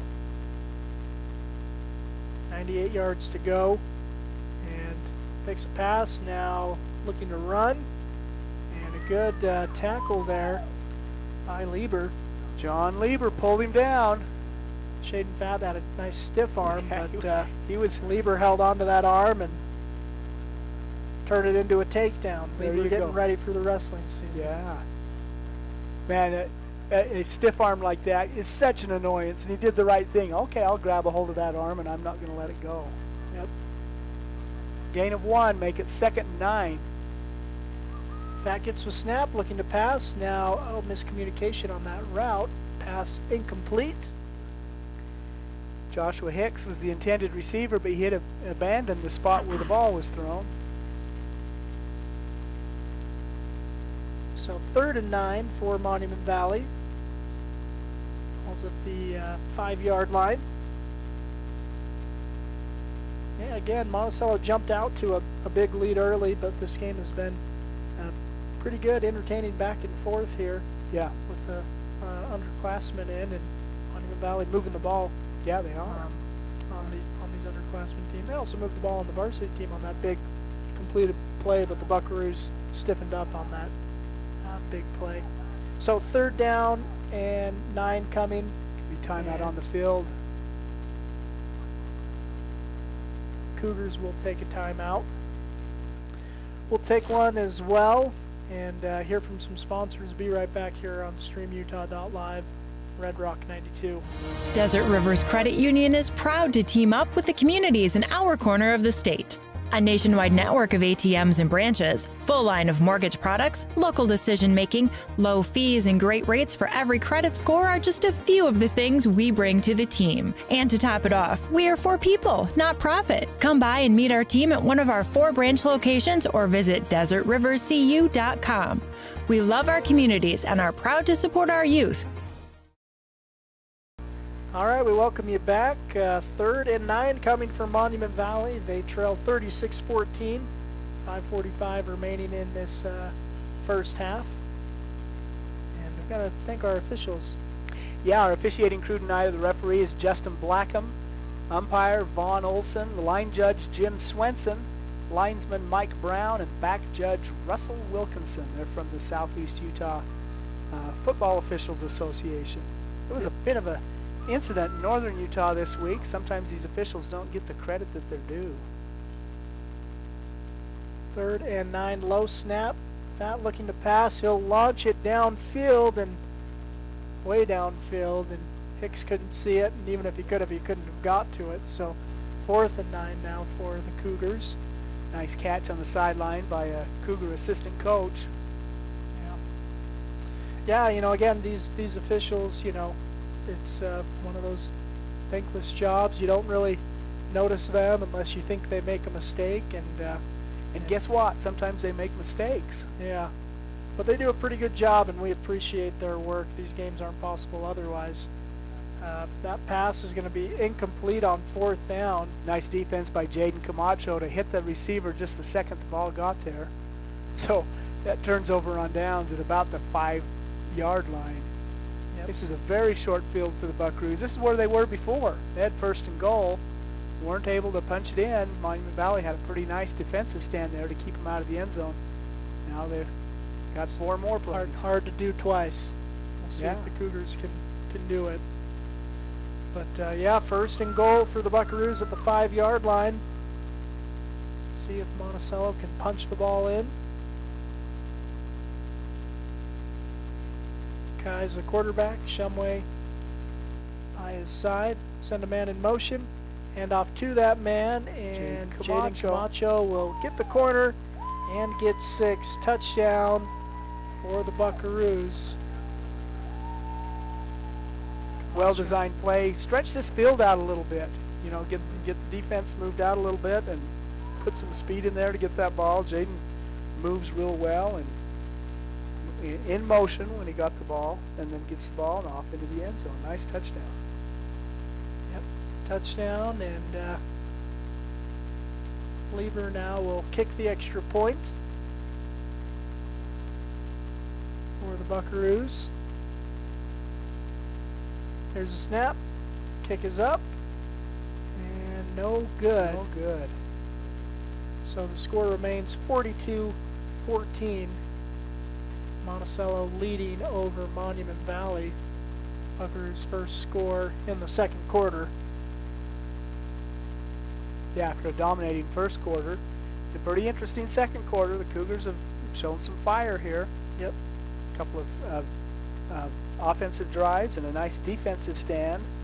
But boy, when you give such a short field, turn the ball over on downs on your own 5-yard line, Yeah, it's going to be tough. It's hard not to, in effect, you're giving the other team 6 points. Yeah. Which is what happened.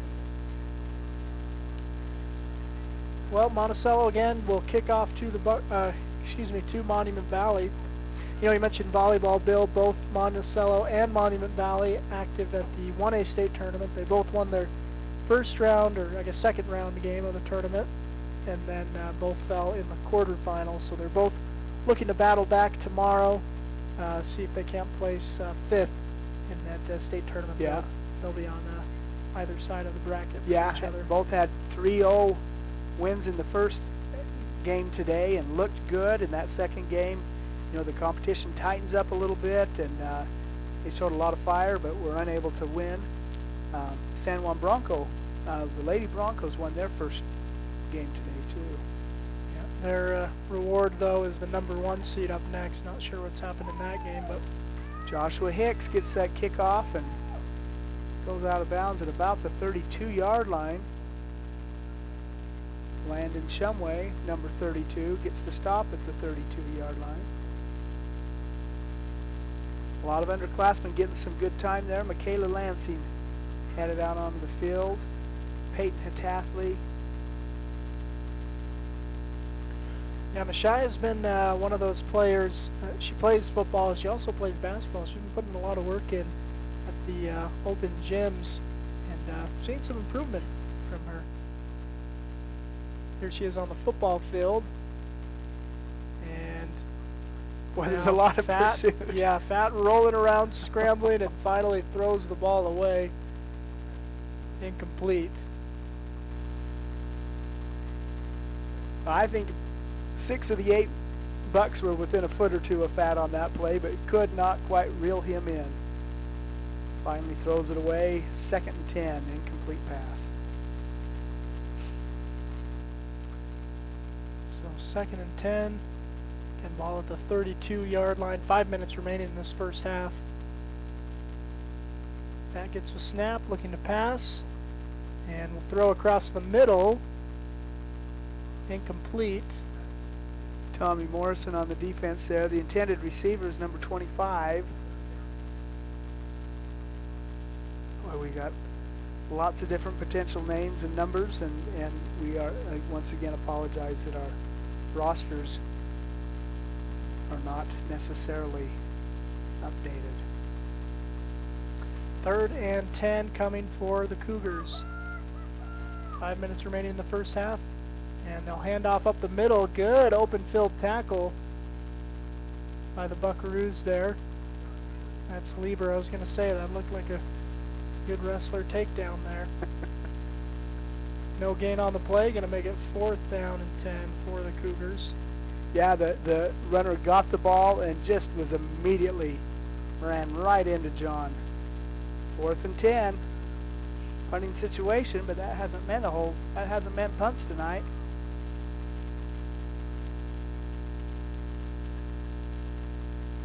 Fourth and 10, and Fat under center gets a snap. Rolling, looking to pass. He'll float one up to Joshua Hicks. It's complete. Hicks at the 50-yard line, stutter steps, and good discipline there by Tommy Morrison to make the tackle. Hicks picks up the 1st down. Boy, that was a nice lead pass. Hicks delayed just a little bit, drew the defense up, and then released. Defense was right there, but the ball was thrown perfectly right over the defender's head into Josh's hands. And a little juke in there.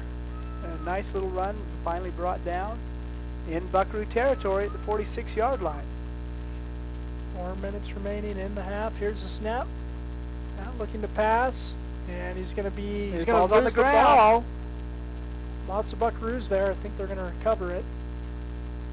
Peyton Hatathley wrapped him up and stripped the ball. And John Lieber ends up with the fumble recovery. Wow, Peyton Hatathley, the sophomore, really had a nice play there. Get the quarterback and wrap him up, and while they're standing there, he strips the ball. It looks like John Lieber's going to be everywhere for the next 4 years. He's got a good head for the ball and ended up with that fumble recovery. right at midfield, 1st and 10, 50-yard line. Tathley with the dose of medicine. Now the snap, and Kais will float it over to Landon Shumway. The screen is developing downfield. Shumway still on his feet, cuts back, and back again, and he's going to go all the way in for 6. What a play. Yeah, very nice play. He had a wall of blockers and relied on his blockers to get him down to about the 30, and then he relied on some pretty fancy moves there to get the rest of the way. It's like he ran a button hook and go, but he wasn't the receiver, he was the runner. But really nice play, nice throw and catch, and excellent run. Touchdown for Landon Shumway. And a 34-point lead now for Monticello. See if Carter Rogers can tack on the extra point. Kick is up, and it's going to be short. No good. 3:32 remaining in the first half. 48-14 lead for Monticello over Monument Valley. We'll take a quick break and be right back here watching StreamUtah.live and Red Rock 92. You don't have to be sidelined by sports injuries in San Juan County. Precision Rehab provides physical therapy in Monticello and Blanding, as well as Montezuma Creek and Monument Valley, where our therapists have helped athletes of all ages get back in the game since 1996. Precision Rehab is dedicated to restoring you and your loved ones to peak performance when pain and injury slow you down. We offer innovative, effective treatments that make a difference. Treatment is covered by most insurances, including Medicare. Call 435-678-3869 for an appointment. That's 435-678-3869. Or find out more at PrecisionRehabUtah.com. All right, we welcome you back to Monticello High School. 3:30 remaining in the first half, and Cameron Carpenter set to kick the ball for the Buckaroos. It's Carpenter's boot, and it'll be fielded at the 30-yard line. And I believe that's Gray on the return. It's about the 38. Tobias Gray.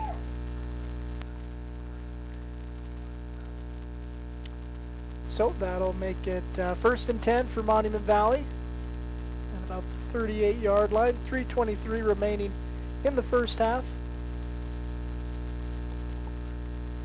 And what's been an exciting game thus far, Bill. Yeah, Tristan Burtonshaw into the game for the Buckaroos. Freshman. 48-14, 3:23 remaining in the first half. We're an hour and 20 minutes into this game. Still in the first plenty half. of time in the first half. Yeah. Here's a snap, and rolling to this near side is the quarterback, and he'll step out of bounds. It's Joshua Hicks quarterbacking on that play. Is that a Wildcat? Or he quarterbacked? He's quarterback, yeah, for Monument Valley in a few different series. But that was he intended to run the moment he got that ball too. Yeah, we just got the word. Thanks to Rhett Sifford there at San Juan High School. Broncos winning 68-0 over Judge Memorial, and we welcome you joining us for this broadcast. It's a 48-14 lead for Monticello. Monument Valley with the ball. Joshua Hicks will run it up the far sideline and gains about 2 yards there on first down, right to the 50-yard line. Again, for those of you joining us late, welcome you to the game. Once again, Monticello jumped to an early 36-0 lead, and then a bunch of underclassmen have started playing, and Monument Valley has done a good job moving the ball here in the second quarter. It's a 48-14 score for Monticello. The Buckaroos just scored moments ago and made it 48-14, but this second quarter in particular has been closely contested, and Monument Valley's moved the ball well and had a couple of good defensive stands in this quarterfinal contest. Boy, a delayed blitz there. The delayed blitz by John Lieber went in there and wrapped around the quarterback, and didn't knock him down. The quarterback was able to get the pass away. It falls incomplete. But John Lieber, the freshman, just bolted through that line 100 miles an hour. Yep. And the pressure is going to result in an incomplete pass. 3rd down and 8 for Monument Valley. 2:20 remaining in the first half. Ball at the 50-yard line. Shaden Fatt looking. He'll launch a ball downfield, and Hicks will, not quite able to bring it in. Ball's incomplete. Joshua Hicks, the intended receiver there, just about brought it in. That was a nice pass. That ball went almost 40 yards in the air. Yeah. And led him quite well. There was pretty good defense by Monticello. Is that Peyton Hataffley? No, it's not. We have a lot of underclassmen playing, and so that was number 20, Skylar Peterson, on the defense. Anyway, it falls incomplete. 4th and 9. We haven't had many punts tonight. Going forward on 4th down right at midfield. Here's a snap and handoff to Braxton Goodshield. Stutter step move, and he's going to have the 1st down and more. Down to, see where they're marking at the 31, 32-yard line. 18-yard run there by Braxton Goodshield. He went into motion, and so he got the ball with a full head of steam, and really nice move on the defensive end. Got around the corner and headed upfield. Finally brought down, but after a gain of 18 yards on 4th and long, to give the Cougars a 1st and 10 in Buckaroo territory. Monument Valley back to the line. Fatt sends a man in motion, fakes the handoff, now throws across the middle. Pass is incomplete. First quarterback down. Didn't realize it is good he got that pass off, because Landon Shumway was just about to drill him from behind. Coming in from the linebacker on the back side. 2nd and 10 here in Monticello. This is the state quarterfinal of the Utah 8-man football championship. Shaden Fatt is going to be tackled by Caleb Coleman, and they're going to say it was a fumble, and that's going to be recovered for 6. I believe that's Landon Shumway. That's Landon Shumway. Caleb that back. Caleb Coleman just hit the quarterback and hit him hard, and it went down. I don't know whether there was a thought of maybe it was an attempted pass, but I thought he maybe tried to shovel it forward, but I wasn't quite sure. The officials, had a good look at it, right there, and looks like ruled a fumble and turned for a touchdown. Wow, another touchdown for Landon Shumway. He's racking them up. It's the 54th point of this first half by the Buckaroos. 2 touchdowns by the Cougars. So we've had 68 points, and we're not to halftime yet. Yeah, we almost matched the San Juan score in their final there. No, we did match it. 68-0 was the final in San Juan. We got 68 points, and it's not even halftime yet. This is a 40-point lead for the Buckaroos with an extra point pending, so there's a good chance we may have a running clock in the second half.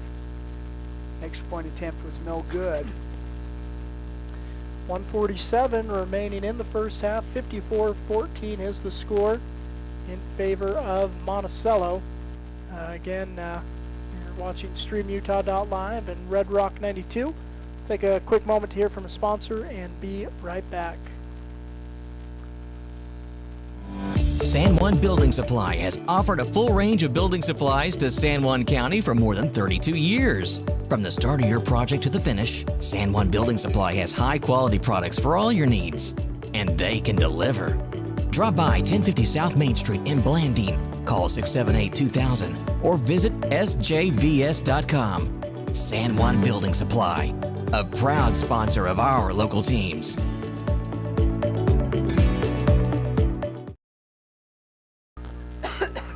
Welcome you back.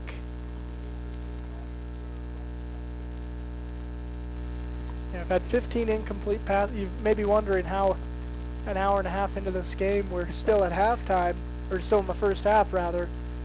Lots of incomplete passes, lots of scoring too, stopping the clock. So these two teams have enjoyed their first half of football. Of course, if this differential holds, we'll have a much quicker second half with the running clock in the second half.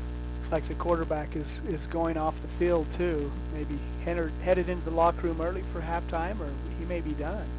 Yeah, Shaden Fatt has had a great first half of play. Yeah, he has. And he's replacing Elias Cly, who's the longtime quarterback for the Cougars, who was hurt in his last game. Yeah, great athlete, and unfortunate for them to be missing both of them. Goodshield will scoop it up and try to get a return going. Gets it to about the 35-yard line. And a first down and 10 for the Cougars. So just to bring you up to speed on this game, Monticello opened the scoring with a opening kickoff touchdown, 80 yards. Really a nice return there by number 30, Tavon Black, and then Monticello, Monument Valley went out 3 and out, and Monticello scored again. In the first 6 offensive plays for Monticello in this game, they scored 4 touchdowns. Really blew the game open early, and then it's kind of settled into a pattern. We've had a entertaining game. Yeah, good back and forth. First and 10 now at the 35-yard line, and Monument Valley's new quarterback didn't quite catch the number there. It's number 12, Josh Hicks, is going to be tripped up in the backfield. Lieber makes the tackle for Monticello. You know, so the quarterback, Fatt, has Josh Hicks and he has Goodshield as weapons that he can use, and now since Hicks is behind quarterback, they lose an important position. Yeah, false start on this play, which is actually a good thing for Monument Valley, as that snap was a little high and fumbled. It'll go back 5 yards and make it 2nd and 17 at the 28, 29-yard line. Minute 10 remaining in the first half here. 54-14 is our score in this quarterfinal contest. The winner of this game advances to the state semifinal, which will be held in Harriman next week. Here's a snap, 2nd and 17. Run up the middle is going to be gain about 3 for the Cougars. Looks like number 22 on that carry. Again, a number not on our roster, but I think it may be Deshaun Nez. He's had some running back duties for the Cougars. Hicks in the gun. 3rd down and 13 for Monument Valley. Slow rolling snap. Now Hicks will tuck it up himself. Comes up this near sideline and gets close to the yardage needed. Brought down inbound, so the clock continues to run with 20 seconds remaining in the first half. 4th and, about 2 yards to go. So this may be the last play of the first half. Here's a snap, and Hicks will look to throw, launches it downfield. Goodshield battling for it, unable to catch it. And 3 seconds remaining in the first half. Monticello will get the ball. Jaden Camacho on the defense there. Pass was intended for Braxton Goodshield. Yep, so 3 seconds remaining in the half. Monticello will get one more play. We'll see if it's just a knee or see if they run some sort of play here. Again, they're up 40 here right before halftime.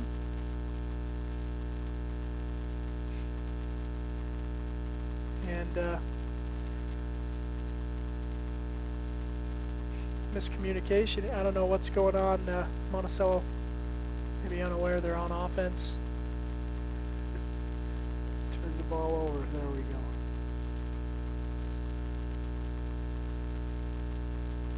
Quinn Nebeker will run out onto the field. That was a confusing.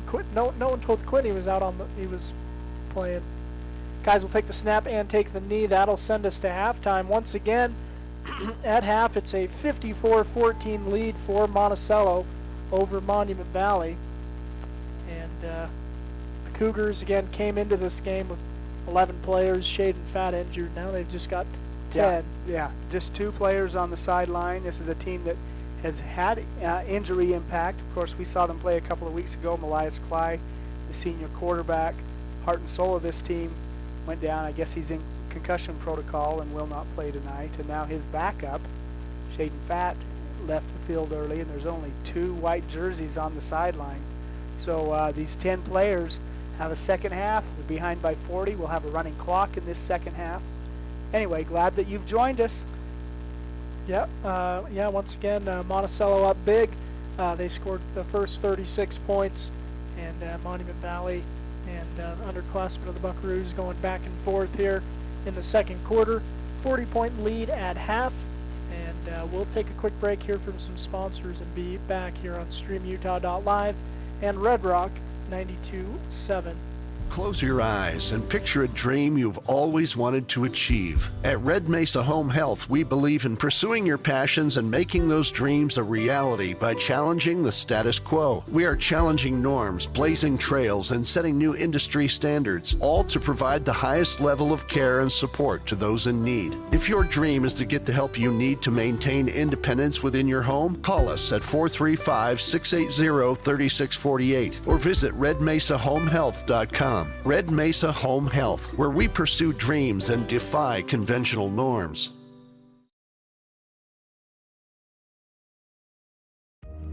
The San Juan Credit Union, providing exceptional financial products in southeastern Utah for over 60 years, is proud to support our local high schools. With branches in Blanding, Monticello, and Bluff, along with an ATM in Montezuma Creek, access to those products is easier than ever.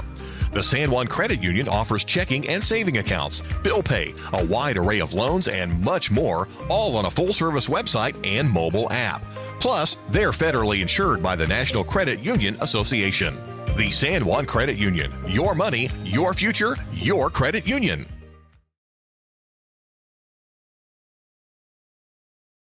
All right, we welcome you back to halftime of this game between Monument Valley and Monticello. The Buckaroos leading 54-14 here at half, and we have some special guests joining us now.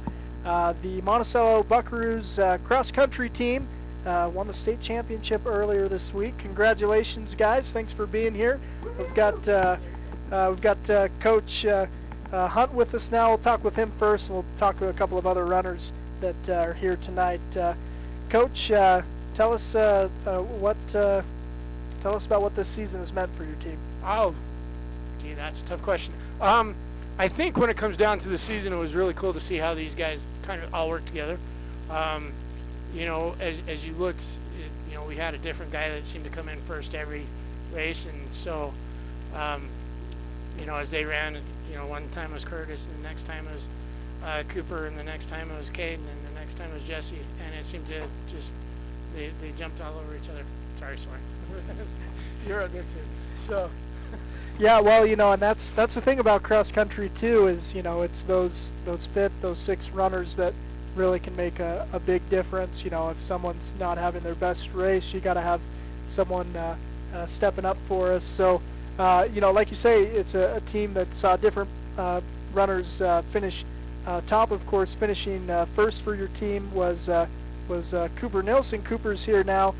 Cooper, tell us about what happened at state there. I don't even know.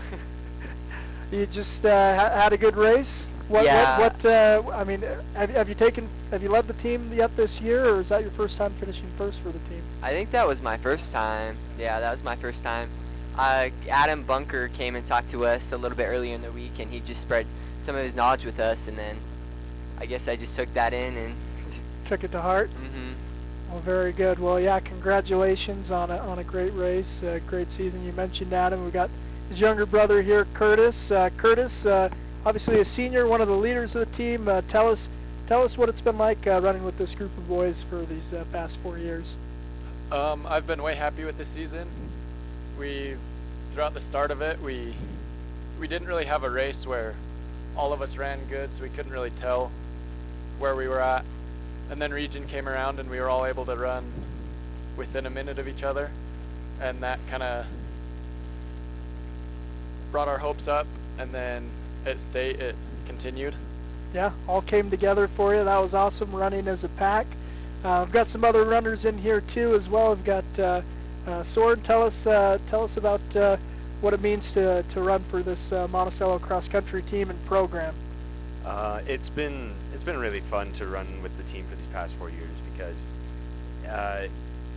I don't know, it's something really fun to do, to just go out and spend time with your friends and just have a good time. Yeah, well, very good. Well, you guys had a great time, obviously, riding in on that fire truck. And again, I recognize Cooper and Curtis from basketball, and Soren's a Welts. There's a lot of you guys, so I recognize you, but I don't recognize necessarily these guys back here. I think that's Aaron Gillette. Is that Aaron? Tell us about you. It really came on at the end of the year. Tell us about your varsity experience. Yeah, well, I really hadn't ran up in the varsity on the team really much, and so it was a great opportunity and just kind of motivation for my teammates to really get going and get up there and start running with the pack.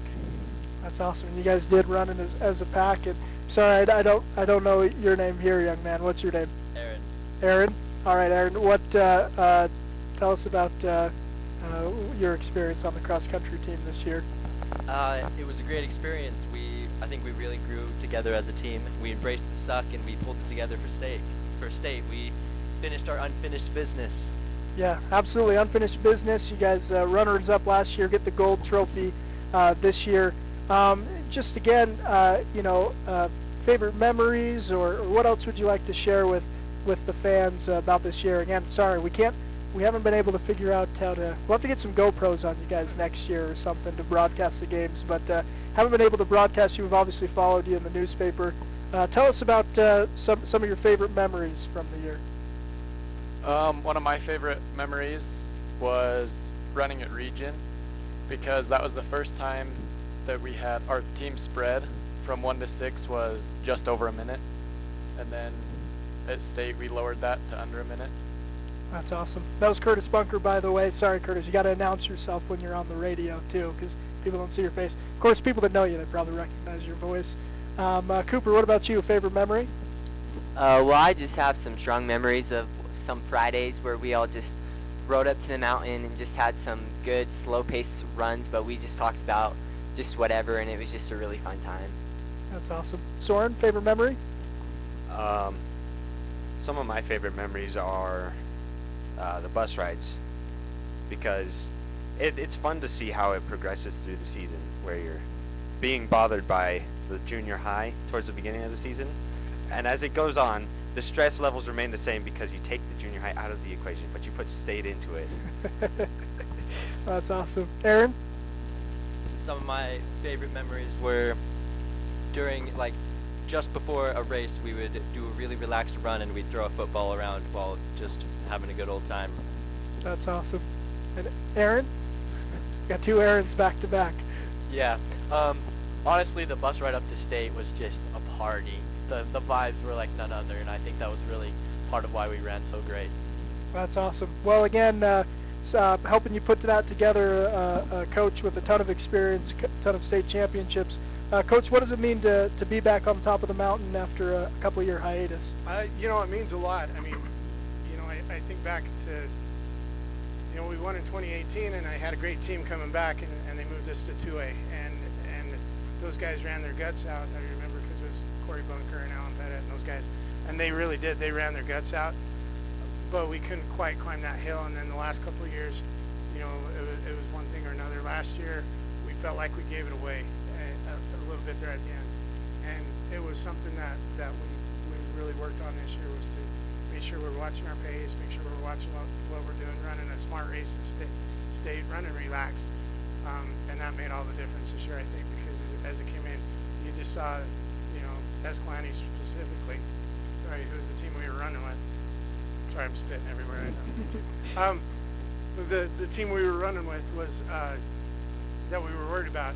They stayed with us for about 2 miles, and then they really dropped off, and they finished 4th as a team. But that I think we ran smart, and we ran within ourselves, and it was great that these guys understood, they learned, and brought it home. So. Well, that's awesome. Well, congratulations once again. Great season. Obviously, it's the goal at the start of the year is to come away with the state championship, and you guys did that, so that's awesome. Congratulations. I know Monticello is proud of you, and alumni, and everyone at the school. So it's a hard sport too. I mean, just running with your thoughts. It's not always fun, but it's always worth it if you give it your all. It didn't seem like too long ago that you were running with us too. So. Well, man, yeah, it doesn't seem like that long ago, and then I go out for a jog, and it seems like a really long time ago. So. But yeah, no, again, talking with Coach Jeff Hunt and members of the state championship Monticello team. Again, not all the team was able to make it tonight. What do you want to say to represent those guys that are here? You know, Caden, he's up at state volleyball with his sister, and you know they played their guts out today. Those girls did, and they did a really good job today. I know that second game didn't turn out the way they wanted, but you know he's supporting his sister, and hey, you know Caden, he ran through a lot this year. You know, had a growth spurt and you know some knee issues and stuff like that. But he really pushed through, and then Jesse was a good vocal leader for us. That he was him and Curtis kind of took the reins and led the team, and Jesse was a huge part of that. So I know he's got the ACT in the morning, so he's home getting some sleep. So good call. So student athlete, right? Student first. Yeah. Well, very good. We just want to give you an opportunity to. Obviously, the boys take home the gold trophy, but the girls also ran well. Tell us about the girls. Yeah, the girls ran really well. They're a really small team, and they're a really tight-knit team. The 4 girls they are. In 1A, you only need 4 girls, and that's what we had.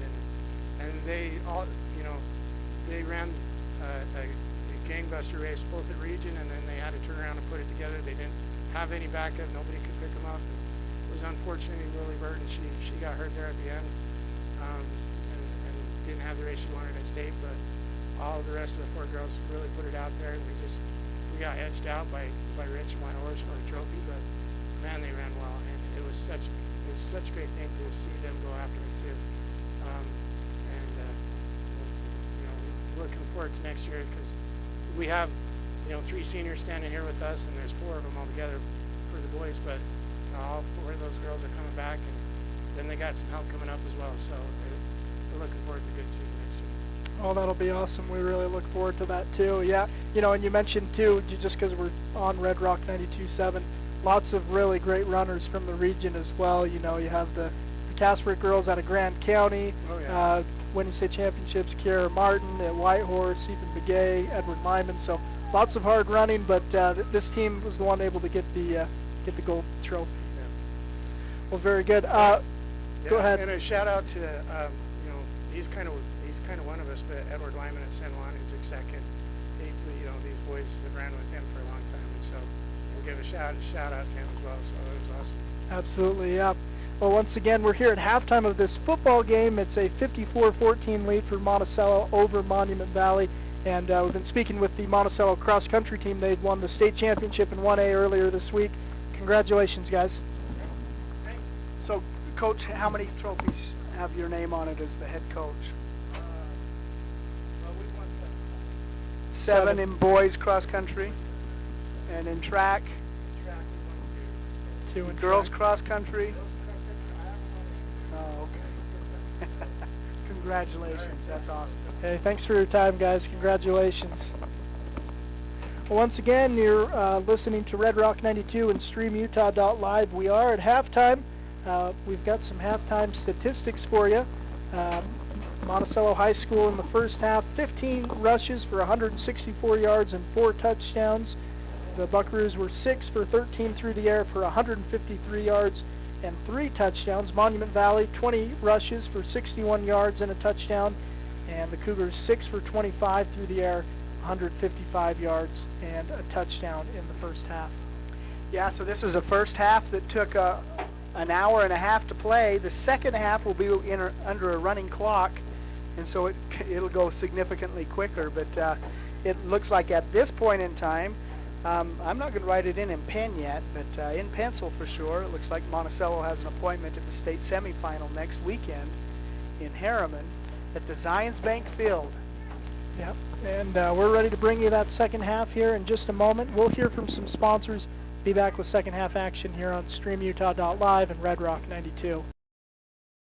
San Juan County Adult Education empowers students to gain the technical, business, or college skills necessary to enter the workforce.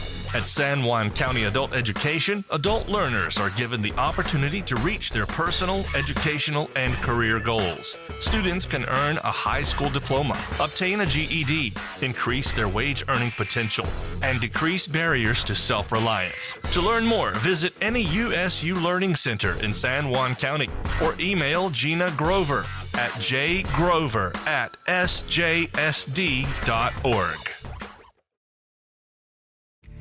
Jones and DeMille is much more than civil engineering. We're shaping the landscape in the rural Intermountain West. Working together to build relationships that go beyond the project. Shaping the quality of life. Together. We're Jones and DeMille Engineering, shaping the quality of life. Did you know a nuclear power plant needs just 2.2 pounds of uranium to produce as much energy as 3 million pounds of coal? Energy Fuels White Mesa Mill in Blanding is becoming America's hub for a clean and reliable energy future. They're revolutionizing the way we power our world by harnessing the incredible energy contained in naturally occurring uranium to fuel clean, carbon-free nuclear power. Visit energyfuels.com to see how they're energizing tomorrow. All right, we welcome you back to Monticello High School as we're ready for the start of a third quarter. Again, we will have a running clock here in the second half. And Monticello with the 54-14 lead over the Monument Valley Cougars. Our thanks once again. Just earlier we were chatting with the members of the Monticello cross-country team, the boys winning the state championship earlier this week. So congratulations to them. Yeah, they did a good job. It's nice to see that long, thin orange line. All 7 of those racers were within a minute of each other, and it's tough to defeat a team in the team competition that runs that close. Cameron Carpenter with the kick and the tackle at the 35-yard line for the Buckaroos. Braxton Goodshield on the return. Cameron ended that play in a second. Boy, yeah. He hit that pile and the play was over. So Monticello once again looks like playing some underclassmen out there. Monument Valley will get their first possession of the second half. 11:51 to go in the third quarter. Again, have a running clock here in the second half. Looks like Caleb Coleman at nose guard, Tristan Burtonshaw at the defensive end on this side. I can't see who it is on the far side. Oh, good to see number 15 back to quarterback for the Monument Valley Cougars. He was injured earlier. He'll hand off number 22. I believe that's Tayshawn Nez. Picks up 10 yards, or just short maybe, on first down. Now they are going to signal a 10-yard pickup and a first down for the Cougars to open up the second half. Tayshawn played a good game against Whitehorse a few weeks ago, and it'll be interesting to see what happens here in this second half. We've got a running clock. They'll stop the clock. Well, the white hat is the man who controls the clock, and so yeah, he gets to make the decision of when it runs and when it doesn't. But another run for Nez comes up this near sideline, and he's going to gain close to another 10. Brought down from behind by Tommy Morrison, who came from the far side. They are going to give him 10. He was the cornerback on the far side and brought down the runner on the opposite side of the field. But another 10-yard gain. First and 10 at the 46-yard line of the Buckaroos.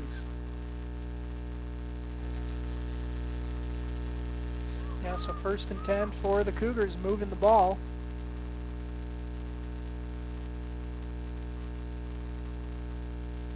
Third play in a row. That freshman gets the ball. This time he's swallowed up and brought down. No gain on that. John Lieber, Tommy Morrison, and Caleb Coleman combined for the tackle. Second and 10. Quinn Nebeker comes in to replace Coleman at nose tackle. Both Coleman and Nebeker are seniors.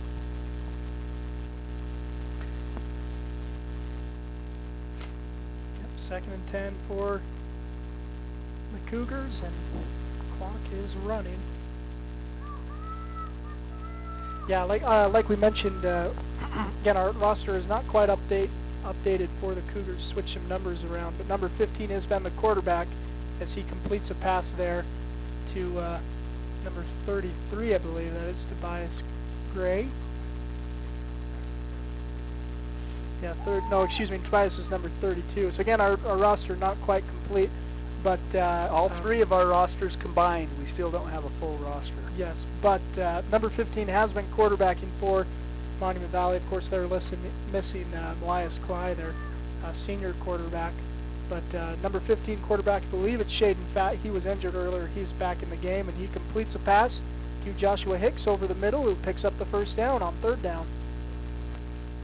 11 yards, the first down of this opening drive of the second half for the Cougars, who've come to play in the second half. Yeah, they've been moving the ball down the field. A couple of nice runs, a nice little pass right there. And here's a snap. That will now throw in deep to the end zone, and it's going to be intercepted by the Buckaroos. One of the Rogers. Yep. One of the Rogers brothers got his second interception of the game. William Rogers, the underclassman. William Rogers. It's the interception and returns sophomore it out to about the 30-yard line, so a turnover, and Monticello will get a possession here in the second half. His older brother Carter's thinking, well, I need to get back in that game. And he wants another one. Yep, so Will Rogers recording another interception on the game, and that gives Monticello the ball at the 30-yard line. Will Rogers has never met a pass he didn't like. Pulls that one in, and gives Monticello first and 10 at the 30-yard line. And Jackson Keyes will quarterback for the Buckaroos. Landon Shumway is the running back by his hip. Two receivers on the near side, one on the far side. Here's a snap. Keyes will hand off to Shumway. He'll run up the middle. And a good open field tackle by number 50, Bryce Goodshield. Yeah, he was hit right at the line of scrimmage, was able to fight for a gain of 2 before he was brought down, but that was good play on the defensive line by the Cougars. Yeah, so 2nd and 8. Jaden Tibbetts into the game for the Buckaroos, another freshman. No, he's a sophomore. So 2nd and 8. Keyes gets the snap, fakes the handoff, now throws, and it is caught across the middle. And down about the 43-yard line goes Buckaroo receiver. And can't quite catch his number. It's number 20, which is Skylar Peterson. Boy, that was a nice play there. Yeah, nice play. Jackson, if he has some patience, he throws a good ball. And that was a good throw and a good catch and a good run after the catch, too. Yeah. All the way to the 43-yard line. 1st and 10 for the Buckaroos in Cougar territory. Keyes will bring him to the line once again. Here's a snap, and he'll fake the handoff, keep it himself on a run up the far sideline. And Keyes is going to be close to 10 yards. No, he's going to have 9 on the first down. Went out of bounds, just short of the first down marker. 9-yard gain will make it 2nd and 1 to 34-yard line. 6:20 remaining. Clock is a ticking in this second half with a running clock, a 40-point Buckaroo lead. And Jackson Keyes will bring the Buckaroos to the line. He's got 2 receivers on the near side, 1 on the far side, 3 down linemen. Here's a snap and handoff. And going up the far sideline is 18. Tristan That's Felix. Tristan Felix. And Felix will move the sticks for the Bucks. Gets them down to the 24-yard line, yeah. 1st and 10. So just like the Cougars, we've had an extended drive. Of course, Monument Valley's drive ended with the interception, but Monticello has pieced together several first downs on this drive. So 1st and 10, 24-yard line.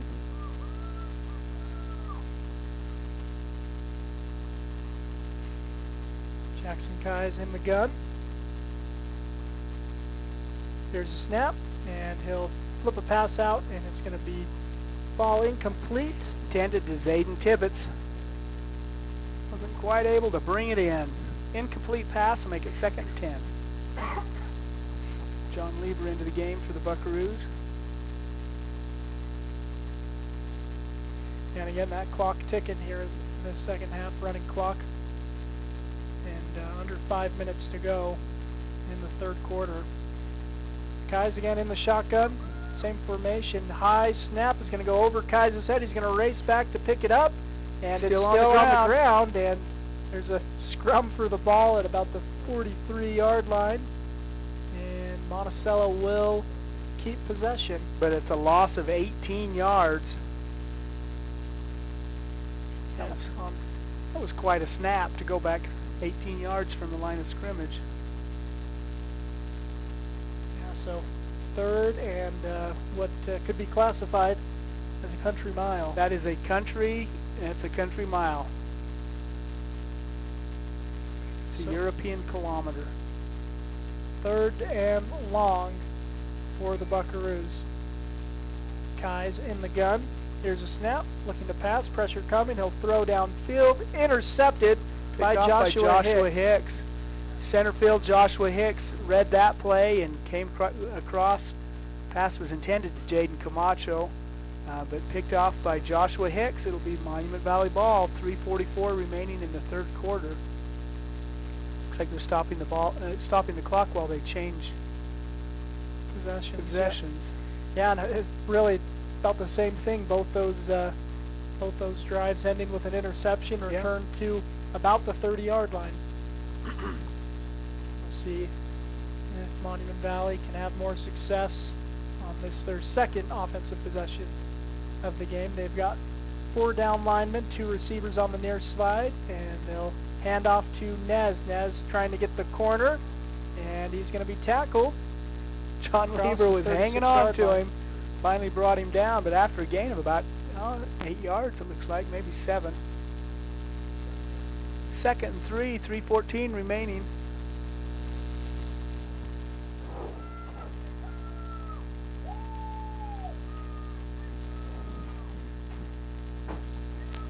We've got a wasp loose in our little studio here. In the press box. 2nd down and 2. And he scrambles, and it looks like he's going to get a first down. Yep. Nice little scramble there. A gain of 4 will give the Cougars a 1st and 10 at the 43-yard line. I think we got the wasp. That wasp didn't quite make it to the first heavy freeze. So his days may have been numbered anyway, but that was a pretty definitive end for that wasp. I'm not a fan of wasps, though, so I had to make sure we got that one. 3rd down and long, and a long pass is going to go incomplete. Pass intended for Braxton Goodshill. Had some pretty good throw, but just a bit high. Shaden Fatt, his pass falls incomplete. 2nd and 10.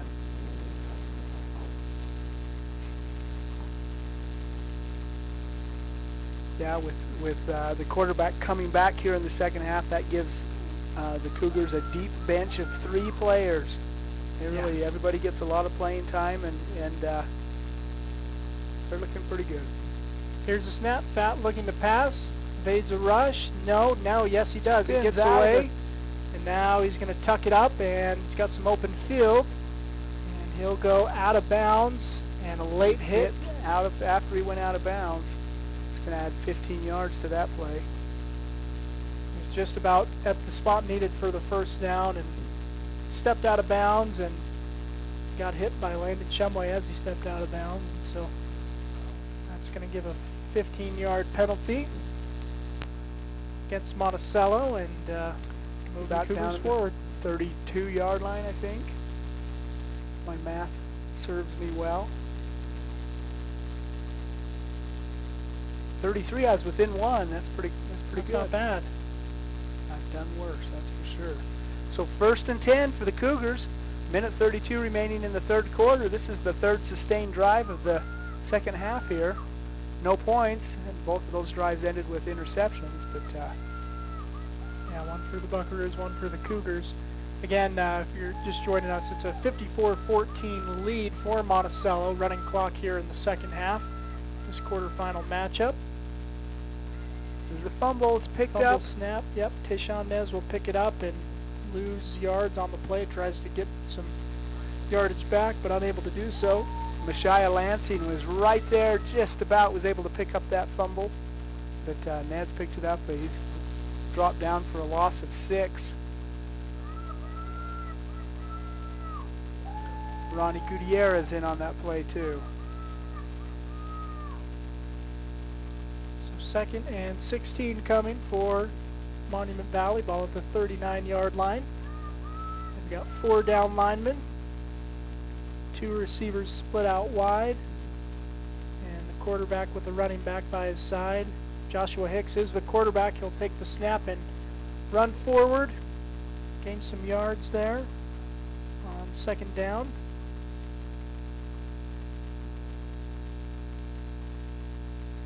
We've got an injury timeout. Hicks was swung down in a way that the leg of a Monticello Buckaroo that was coming across, trying to get into play. And so we've got a knee on the field, and coaches are quick to take a look at him. We'll take a quick break and be right back here on StreamUtah.live and Red Rock 92. Compared to the vocational schools of the past, today's career and technical education courses span nearly every industry, including health science, business, digital arts, and computer science. CTE students learn valuable, real-world technical skills with a solid academic foundation while exploring career options or pursuing their passions. Did you know San Juan School District offers 19 CTE pathways for secondary students? To learn more, talk to a school counselor or CTE teacher today. With a changing economy and advancing technology, it's time that marketing and selling of real estate in San Juan County catches up. Four Corners Homes and Property Management is changing the game.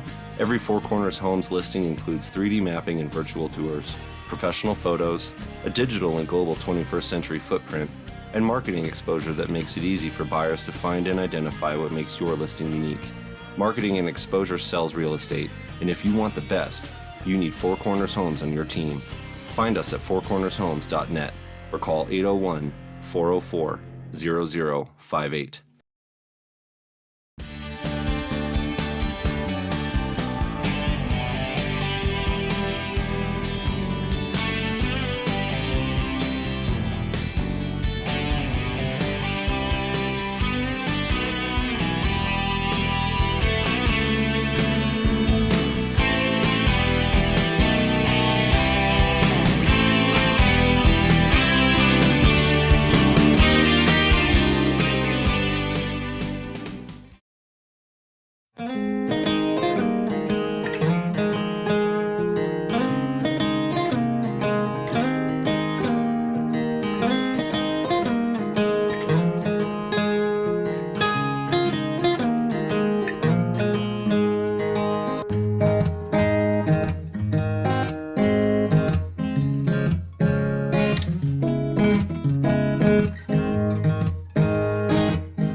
Lee Collision Repair and Restoration is the place for top quality auto body and glass service in the Blanding area. They're now open and operating at their location on North Grayson Parkway. Stop by or give Jackson a call today at 435-485-0069. Lee Collision Repair and Restoration is a proud sponsor of local high school sports.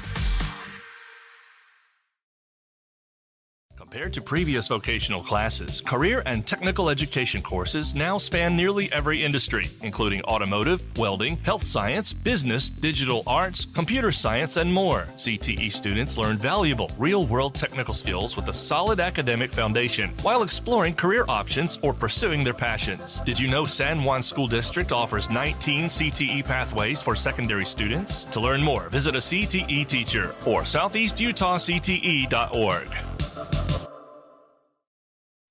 In 1957, Lyle and Clea Johnson founded Lyle Northern Electric. What began as a small business in their family home has grown into the prominent local company it is today, a third-generation owned and operated company. Lyle Northern Electric is honored to have served the people of San Juan County for the past 65 years and is a proud supporter of high school sports.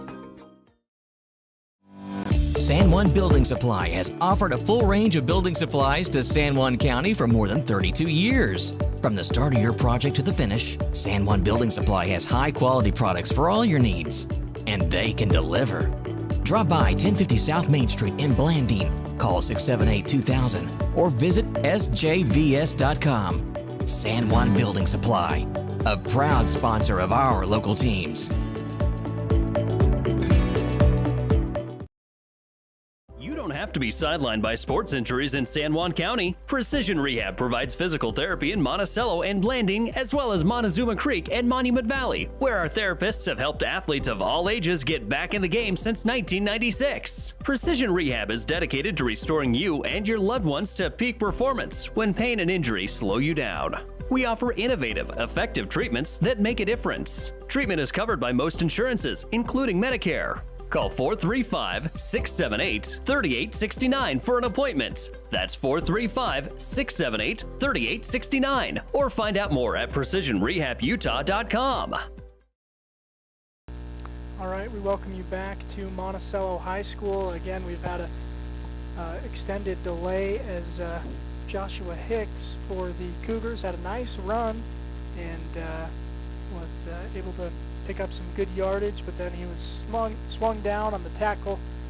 Another player trying to get in the play. I think leg hit Hicks's head, and so gave him a bad hit. He was down on his back on the ground. He is now sitting up and being given some medical attention. So we'll see what happens there, but hope the best for him and a quick recovery. While we are waiting on that, Phil's been able to look up some scores from elsewhere in the state.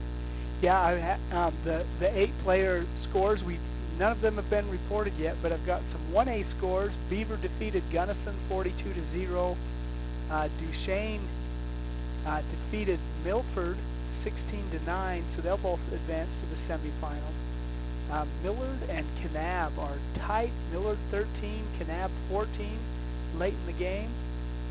And then the other game was Enterprise defeated North Summit 35-6. So a couple of really close games there in the 2A playoffs. As you've heard, or maybe you watched, the San Juan Broncos defeated Judge Memorial for the second time this season, 68-0. It's all tied up in Emory, where the Emory Spartans are playing Summit Academy. The winner of this game will face the Broncos next week in the state semifinals, and right now it's 24-24. Summit Academy led midway through the third quarter, but Emory has tied it up, so that looks like a barn burner. South Summit leads Delta 34-7, and Layton Christian is blowing out Providence Hall 51-0. So we'll be watching that Emory Summit Academy score closely to see what happens there. Again, this is the quarterfinal round of the state tournaments, and we had one team already progressed to the semifinal. That's the San Juan Broncos, and we're going to have another local team guaranteed to progress to the semifinals. It looks like it's going to be Monticello. They're up 40 points in the final seconds of the third quarter. It's a running clock, but of course it stopped here while they work on Joshua Hicks and get him. Looks like they're going to move him carefully. The Cougars have had these 3 seniors that have really provided the offensive punch for them throughout this year and prior years. Malias Clay, who went down in their last game in the Battle of the Drum against Whitehorse, and now it looks like Joshua Hicks is going to be out. He's been on the field for several minutes now, and it looks like they're making progress on treating him, but they're going to very carefully move him. Anyway, so that's what we've got going on here on the field in this state quarterfinal contest. Well, once again, officials working on Joshua Hicks, and hopefully he's going to be able to be escorted off the field soon. He's got his helmet off, and I believe he's sat up. Can't quite see, but it looks like they've got him on a board, and they're going to take him off the field. But once again, you're watching StreamUtah.live and Red Rock 92's presentation of Friday Night Lights. And Hicks is going to be taken off the field. Hear the applause from the sideline and from the fans. And yeah, I hate to see that. Again, it was a kind of a freak play as far as he, was swung down on a tackle, and his head just kind of got hit as he was getting swung down, So, anyways, as a result, the team's back, coming back out on the field. Officials standing and talking.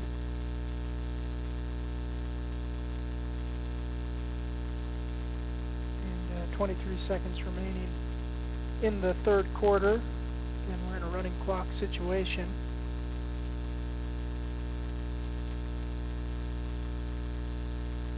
And both teams out on the field. Monument Valley has possession.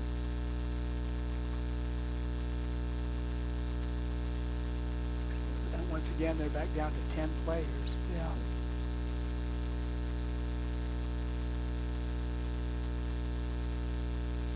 And 23 seconds remaining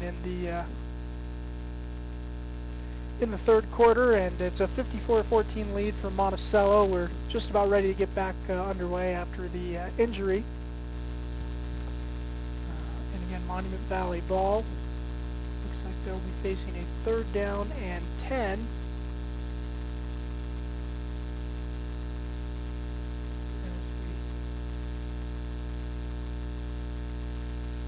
Two teams join some paper, rock, scissors while they wait for the officials. Looks like they're waiting for Coach Upshaw to be able to return to the sideline too.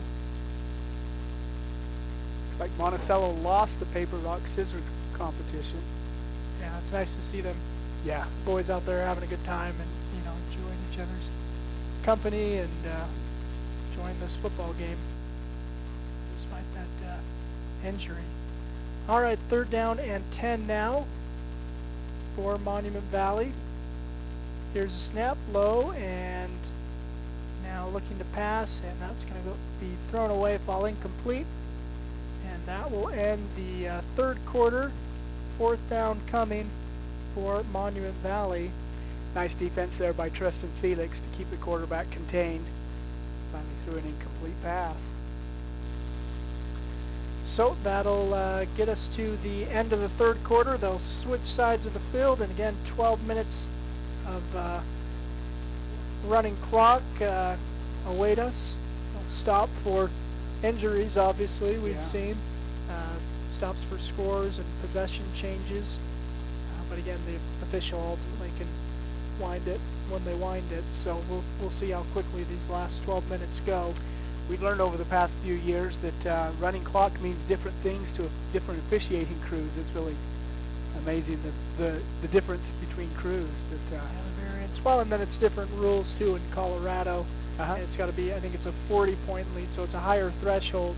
But if you're up by 40 points in the first quarter, they start running the clock. So, anyways, fourth down and 10 for Monument Valley. Ball is. What is that, the 33-yard line.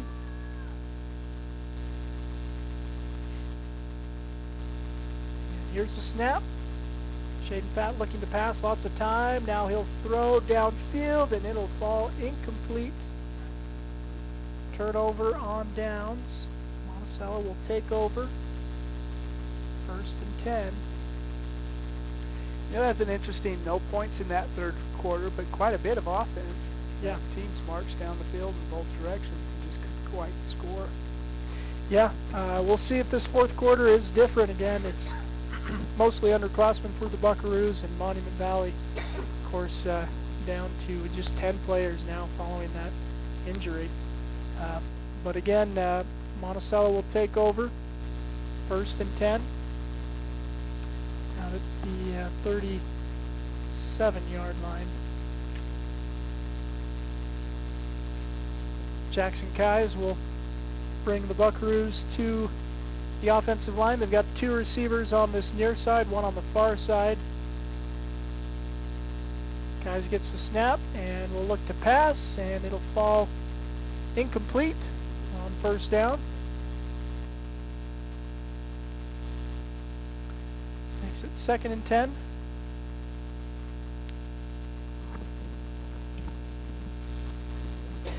And again, clock running, under 11 minutes to go now in the game.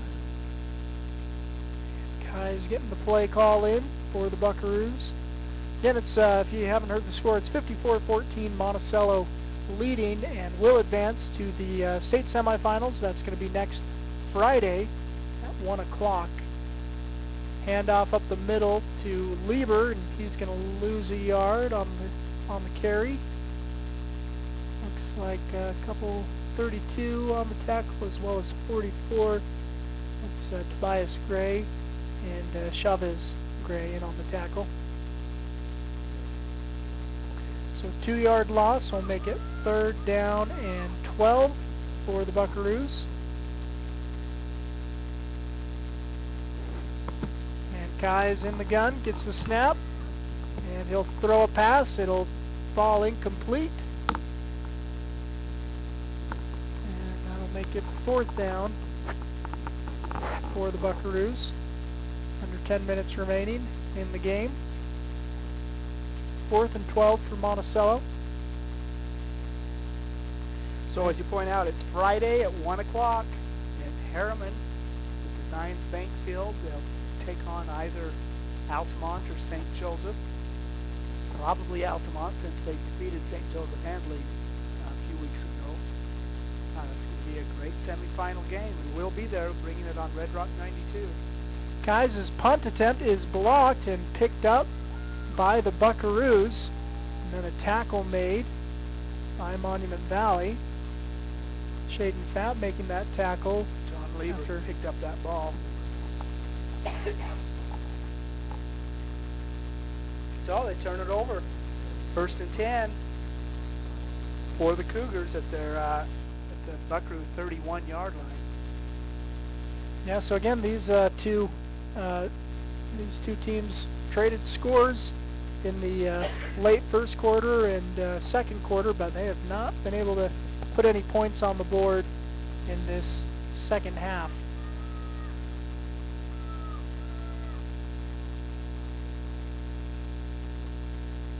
And again, Monument Valley looking to the sideline for the play call.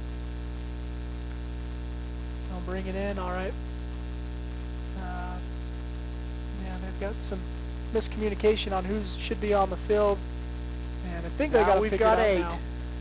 1st and 10. Here's the snap, and Shaden Fat looking to pass. Now he'll just tuck it up himself and run, and steps out of bounds. I think he got a 1st down. Well, 8 yards. Yeah, the marker was shorter than I think what was anticipated. They moved the chains though. First and 10 for Monument Valley. 1st and 10, ball at the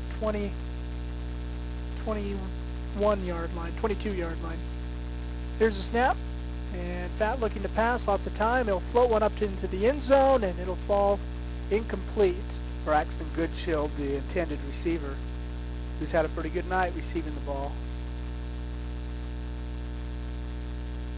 Yeah, and there on the defense was number 20, that's Skylar Peterson. Was with him step for step. 2nd down and 10 for Monument Valley, ball at the 22-yard line. Shaden Fat will get the snap, pressure coming, he evades, and now will load up, throws to the end zone, and it's going to be incomplete.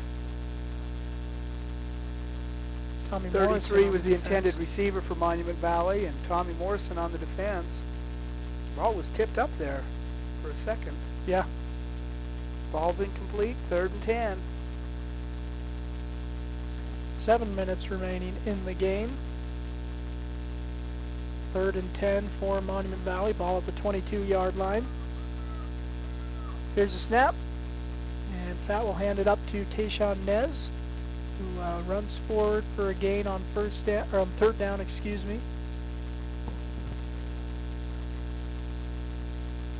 A gain of maybe 4 on that 3rd down. And the Cougars will call a timeout with a 4th down attempt coming. They'll call a timeout, talk it over on the sideline. Well, once again, as you mentioned, Bill, we've got the semifinal game for the Monticello Buckaroos. They'll be the home team as the 2nd seed. They'll be wearing their black uniforms. And then Saturday, San Juan will also be the designated home team at their semifinal game. And just in the last time, since I checked just a couple minutes ago, Summit Academy has apparently scored 2 touchdowns. They're up 38-24. So it'll be a rematch, most likely, between the Broncos and Summit Academy. That was quite a game earlier in the season. San Juan won and won big, but not quite as big as they've won most of their other games. It's just been a dominating season for the San Juan Broncos. But they'll run into a rematch with Summit Academy next Saturday. That game is at 10 a.m. on Saturday morning. Of course, Monticello will play at 1 p.m. on Friday. Yep, so we'll have both those games on Red Rock 92.7 FM all over the airwaves. Don't have the video broadcasting rights, but you can certainly watch the video and listen to the audio on 92.7 and redrock92.com. 4th down and 6 for the Cougars. And a bunch of down linemen, and they'll look to pass, and they'll throw it up, and coming back to catch it is Braxton Goodshield. He's going to be knocked down just short of the goal line. Good tackle by Morrison, hard hit. 1st and goal for the Cougars. And Goodshield's going to have to come off the field after that tackle. 6:15 remaining in the game. 1st and goal for Monument Valley. Shaden Fat to quarterback. Gets a snap. Wow. Hands off to number 25, who is blown up in the backfield. John Lieber there to tackle number 25. Hard hit. It's going to be fun to watch John Lieber the next 3 years. He's a freshman. He's undersized. How much is he going to grow?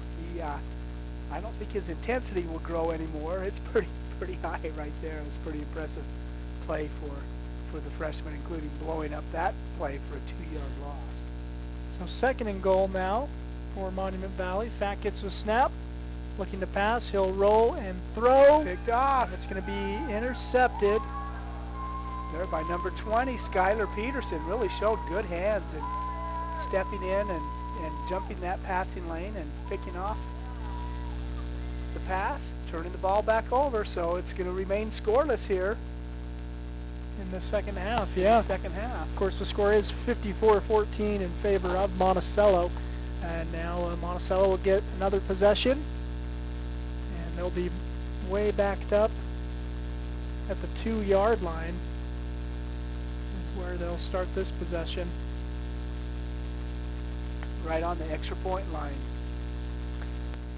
Yeah, but not the direction you want to be on the extra point line. You know, they had that 98-yard scoring drive earlier in the game on 2 plays, 48-yard run and a 50-yard run. Well, here's 1st down. Jackson Keyes gets the snap, and he'll run it up the middle. A little bit of breathing room there. Yeah, gives himself some space to work on 2nd down after he picks up 2. Make it 2nd and 8. Ball at the 4-yard line for the Buckaroos. Under 5 minutes remaining in the game.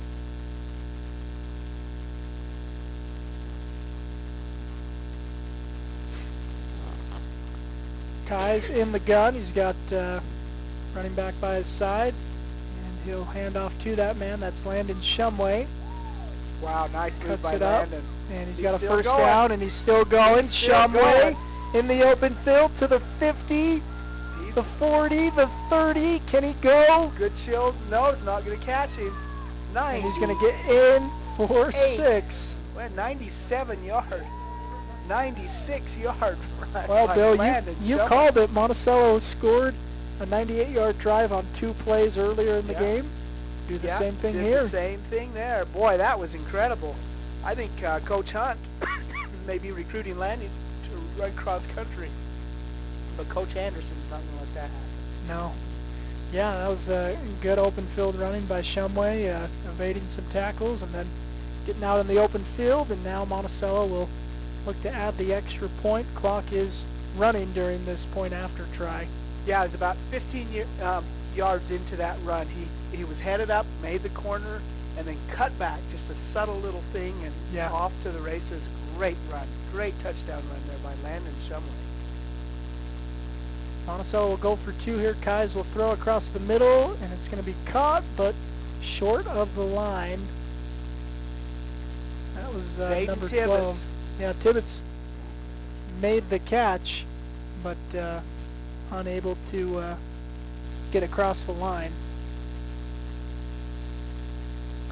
So a completed pass on that extra point. It just did not get the 2.5 yards it needed, so it's no good. Yep, so 3 minutes remaining in the game, and clock is running. Monument Valley will receive another kickoff.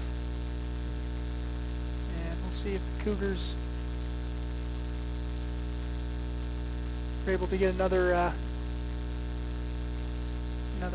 answer. That's the first score of this second half. Makes the count 60-14 for the Buckaroos. And Monument Valley ready to receive the kick. Monticello slow to get up to kick, and now here they come. Buckaroos will kick from the 40-yard line.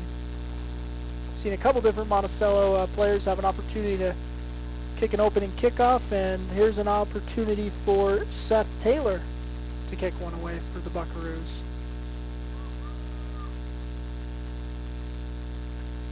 Two minutes remaining in the game. Here's the kick from Taylor. And that Nice boot spin is, on it. yeah, that was a great kick from Taylor. And it'll go into the end zone for a touchback. So they had a running clock during the transition, but they turned off the clock while they're setting the ball here. Minute 55. 60-14 is the score. Well, again, stay tuned. Post-game, we'll see. We may be able to chat with some of the coaches, maybe Coach Brad Upshaw, talk about the conclusion of his team's season, what they've been building and working on all year. Also, maybe talk with Coach Anderson as he looks ahead to the state semifinal matchup. But here is 1st and 10 at the 20-yard line, clock running.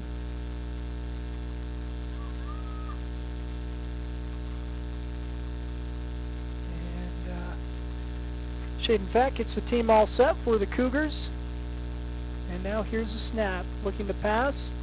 And he'll just tuck it and run. He's going to be caught, though, and tackled in the open field. Lieber with the nice tackle.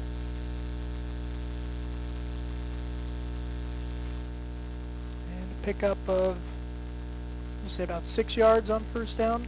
Yeah, make it 2nd and 4. A long 4. Ball at the 26-yard line.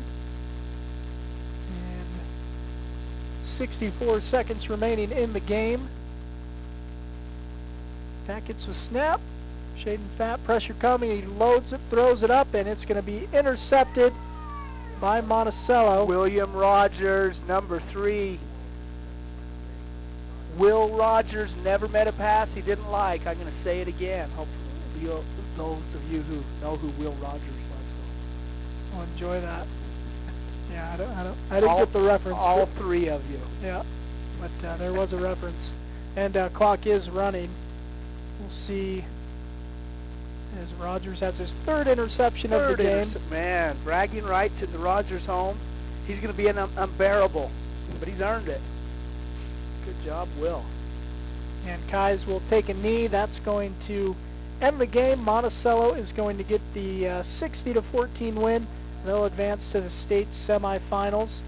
And a couple of teams, or players shaking hands there as the game will wrap up. Monticello will get the victory. Monument Valley will end their football season. They'll get ready for basketball there in Monument Valley, and had some good teams over the years, so they'll get ready for that season. Monticello will continue their season next week, 1 p.m. at the state semifinals in Harriman. Once again, it's StreamUtah.live and Red Rock 92. We'll take a quick break here from some sponsors, see if we'll be able to chat with some folks post-game, and we'll be back here on Red Rock 92 and StreamUtah.live.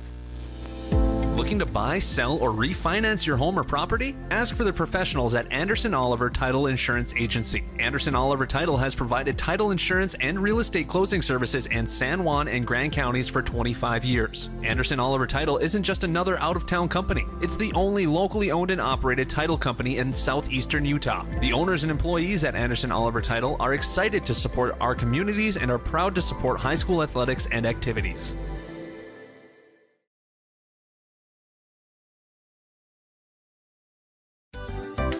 Knowles Home Furnishings, Moab's locally owned, friendly hometown furniture store for over 60 years, is proud to support our local high schools. Featuring stylish and comfortable furniture, appliances, decor, lighting, floor and window coverings, and more. Knowles offers delivery and installation anywhere in the Red Rock 92 listening area. Come visit us on Main Street in Moab. Good luck to all our teams.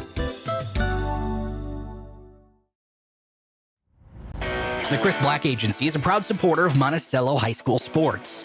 Chris has been with Farmers Insurance for more than 35 years and writes all lines of insurance, from autos to homes, life insurance, ATVs and boats, and business. Customer service is the agency motto, with offices in Monticello and Moab. Come by at 97 South Main in Monticello or call 435-587-2230. Let's go Bucks.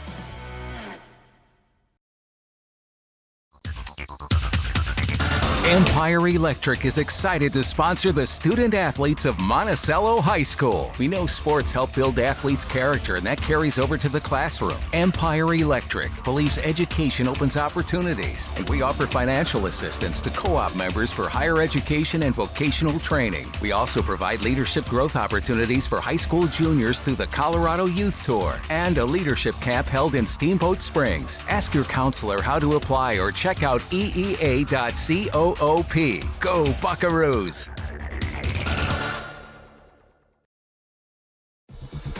Utah State University Blanding lets you have it all. You can earn a highly regarded degree to work in a rewarding career, all without leaving the Four Corners. Plus, we have some of the lowest tuition in the state and multiple scholarships to help you pay for your education. Explore programs in health professions, social work, nursing, criminal justice, and so much more. Join us for events and learn more about our resources at blanding.usu.edu.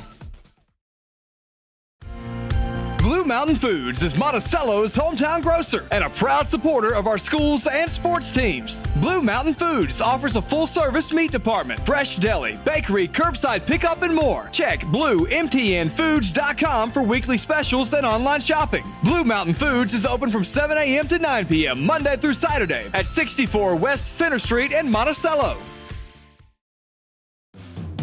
Have you heard? San Juan Health has some exciting new features on their website. From a single account, you can view your entire family's medical bills, set up payment plans, fill out forms, and more. You can even pay a bill by responding to a text from the hospital or clinic. To find out more and create your own account today, visit sanjuanhealth.org and click Online Bill Pay. San Juan Health, chasing perfection since 1947. Diamond Propane in Blanding, Utah is the only locally owned and operated propane dealer in San Juan County. Call Dennis today at 435-558-5635 to fill your tank while prices are low. Diamond Propane provides bulk or residential propane and sells or leases tanks. That number again is 435-558-5635. Diamond Propane is a proud sponsor of local high school sports. All right, we welcome you back to Monticello High School. The Monticello Buckaroos getting the 60-14 victory tonight over the Monument Valley Cougars. Joining us now is head coach of the Buckaroos, Reed Anderson. Coach, what did you see from your team tonight? For the limited time we had the varsity, and they did a really good job about doing those small things we wanted, right? They were running hard downhill. They were attacking the ball and wrapping up. We were making good choices, those sorts of things. And so that was really good to see. We had focused on our kick return too, and to take that first one back was really good to see everyone hitting on that. So those were the good things. And then trying to make sure those younger kids stayed up and were moving forward. And for the most part, we did a pretty good job, although they kind of took them 2 scores to wake up. But once they did, they did really well. Well, very good. They got them rolling early. Again, there's not a whole ton to evaluate of the varsity players, but what did you learn about some of those underclassmen tonight? There was a couple. We've got a couple of really good, strong linemen that are coming through. You got Seth Taylor, who's turned into an excellent center. He started that. He moved from receiver to center halfway through the year, and he's really come a long ways. Peyton Atathley, is a strong kid who's coming along there too. And then, of course, you got John Lieber, who was just flying all over the place on defense. So. Yeah, it was impressive. Who else was impressive was Will Rogers. Was Carter getting a little jealous on the sideline? Yeah, Bean, he's struggled in practice catching the ball, and I guess we just need to get the opposing quarterback out there, and maybe he'll do all right. Maybe there's going to be some trash talk at home, I bet. Yeah, well, that's a lot of fun. Again, it was a game that you expected you'd win, higher seed, but you've got a challenge coming up in the semifinals. Congratulations, you're on to the semifinals. Thank you. What you haven't played Altamont last year? You played Altamont 3 times. Haven't played them yet this year. Yeah, we kind of agreed we'd try and get someone else so we didn't have to play each other so much, and here we are meeting in the playoffs again. No, they're gonna be tough, right? They've got those 2 tough runners that are their state champion wrestlers in Webb and Ivy, and they're gonna be tough to bring down. They're also very big and tall, and so that is certainly not a quality we have on this team. And we are all 5'7" and 150 pounds, and they've got some size on them. So that's going to be, we're going to have to kind of try out some new strategies to limit their size and go after them in a different way. Well, very good. Well, again, you're reaching that point of the season you want to be at, semifinals, state finals to follow. But this is the last game home in Monticello. Tell us what it's meant to play in front of these fans this year, coach in front of these fans, I guess. Yeah, it's been really good. Most of those seniors were kind of a little sad I wouldn't let them go back in the game, given it was their last one here. And I said, it's kind of an end of an era for some of these kids. And they're not going to have it again, but they're going to get more games, and they're going to try and make a run for that last one. And I said it'll change the way this last one at home feels.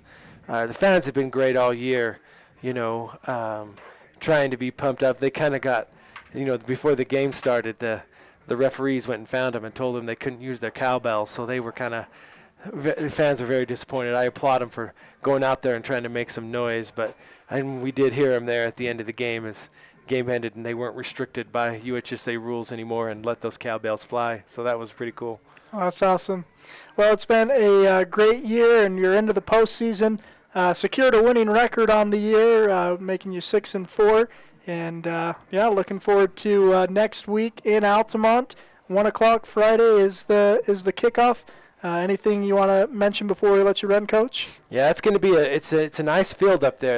Everyone that we've had say it's a nice place to play. It's a nice venue, and come on up to Harriman and enjoy the semifinal game. Yep, should be a lot of fun. If you can't make it, we'll be at 92.7 FM and Red Rock 92, you'll be able to listen to the broadcast. But, yeah, we'd sure love to see the fans up there as well. Let's Coach Reed Anderson, head coach of the Monticello Buckaroos, getting the 60-14 victory tonight, moving Monticello on to the semifinals. Coach, congratulations. Thank you. Thanks for your time. Well, once again, we are final. We got some final statistics for you here tonight. Monument Valley finished the game with 117 yards on the ground on 31 rushes, 1 touchdown, and Monument Valley also passed the ball 34 times, completing 9 passes for 187 yards and 1 touchdown. For the Buckaroos, they had 262 yards on the ground for 22 rushes for 5 touchdowns. Also completed 8 of 19 passes for 180 yards and 3 touchdowns. Landon Shumway with 125 yards rushing on 8 carries and a touchdown, 2 catches for 87 yards and a touchdown. Also had a fumble return for a touchdown. So good game for Shumway. Well, that'll do it for this broadcast tonight. Really glad that you joined us. And like you heard, we'll be back for the semifinals for 8-man football on Friday and for 2A football on Saturday. For Bill Boyle, I'm just going to say goodnight. Also, thanks to Scott Boyle keeping statistics for us this evening. We'll thank our sponsors one more time and close it out. You've been listening to StreamUtah.live and Red Rock 92. Friday Night Lights is a production of Red Rock 92 Sports and StreamUtah.live. Tonight's broadcast was brought to you by Anderson Oliver Title Insurance Agency, Utah State University Blanding, San Juan Health, Colleen Kays, author of The 7 Dynamos of Organizational Power, San Juan Building Supply, Flights Gymnastics, Northern Electric, Red Mesa Home Health, Emory Telcom, That's a Pizza, Napa Motor Parts, Creative Floors, San Juan School District CTE Programs, Blue Mountain Foods, Energy Fuels, Precision Rehab, Lee Contracting, Desert Rivers Credit Union, the Chris Black Agency, Empire Electric, Burton Orthodontics, Canyonlands Tire, Diamond Propane, Knowles Home Furnishings, Red's Ace Hardware, Southeastern Utah 7-Eleven Stores, Furniture Gallery, Dependable Auto Repair, Primary Residential Mortgage, Four Corners Electric, San Juan School District Adult Education, Jones and DeMille Engineering, Bradford Tire, San Juan Counseling, Lee Collision Repair and Restoration, Pick-a-Stitch Embroidery and Apparel, San Juan Mortuary, Four Corners Homes, Utah Navajo Health System, Main Street Drug, San Juan Credit Union, and Innovation Medical Group. We're the home of live high school sports coverage in southeastern Utah, Classic Hits Radio, Red Rock 92, and StreamUtah.live.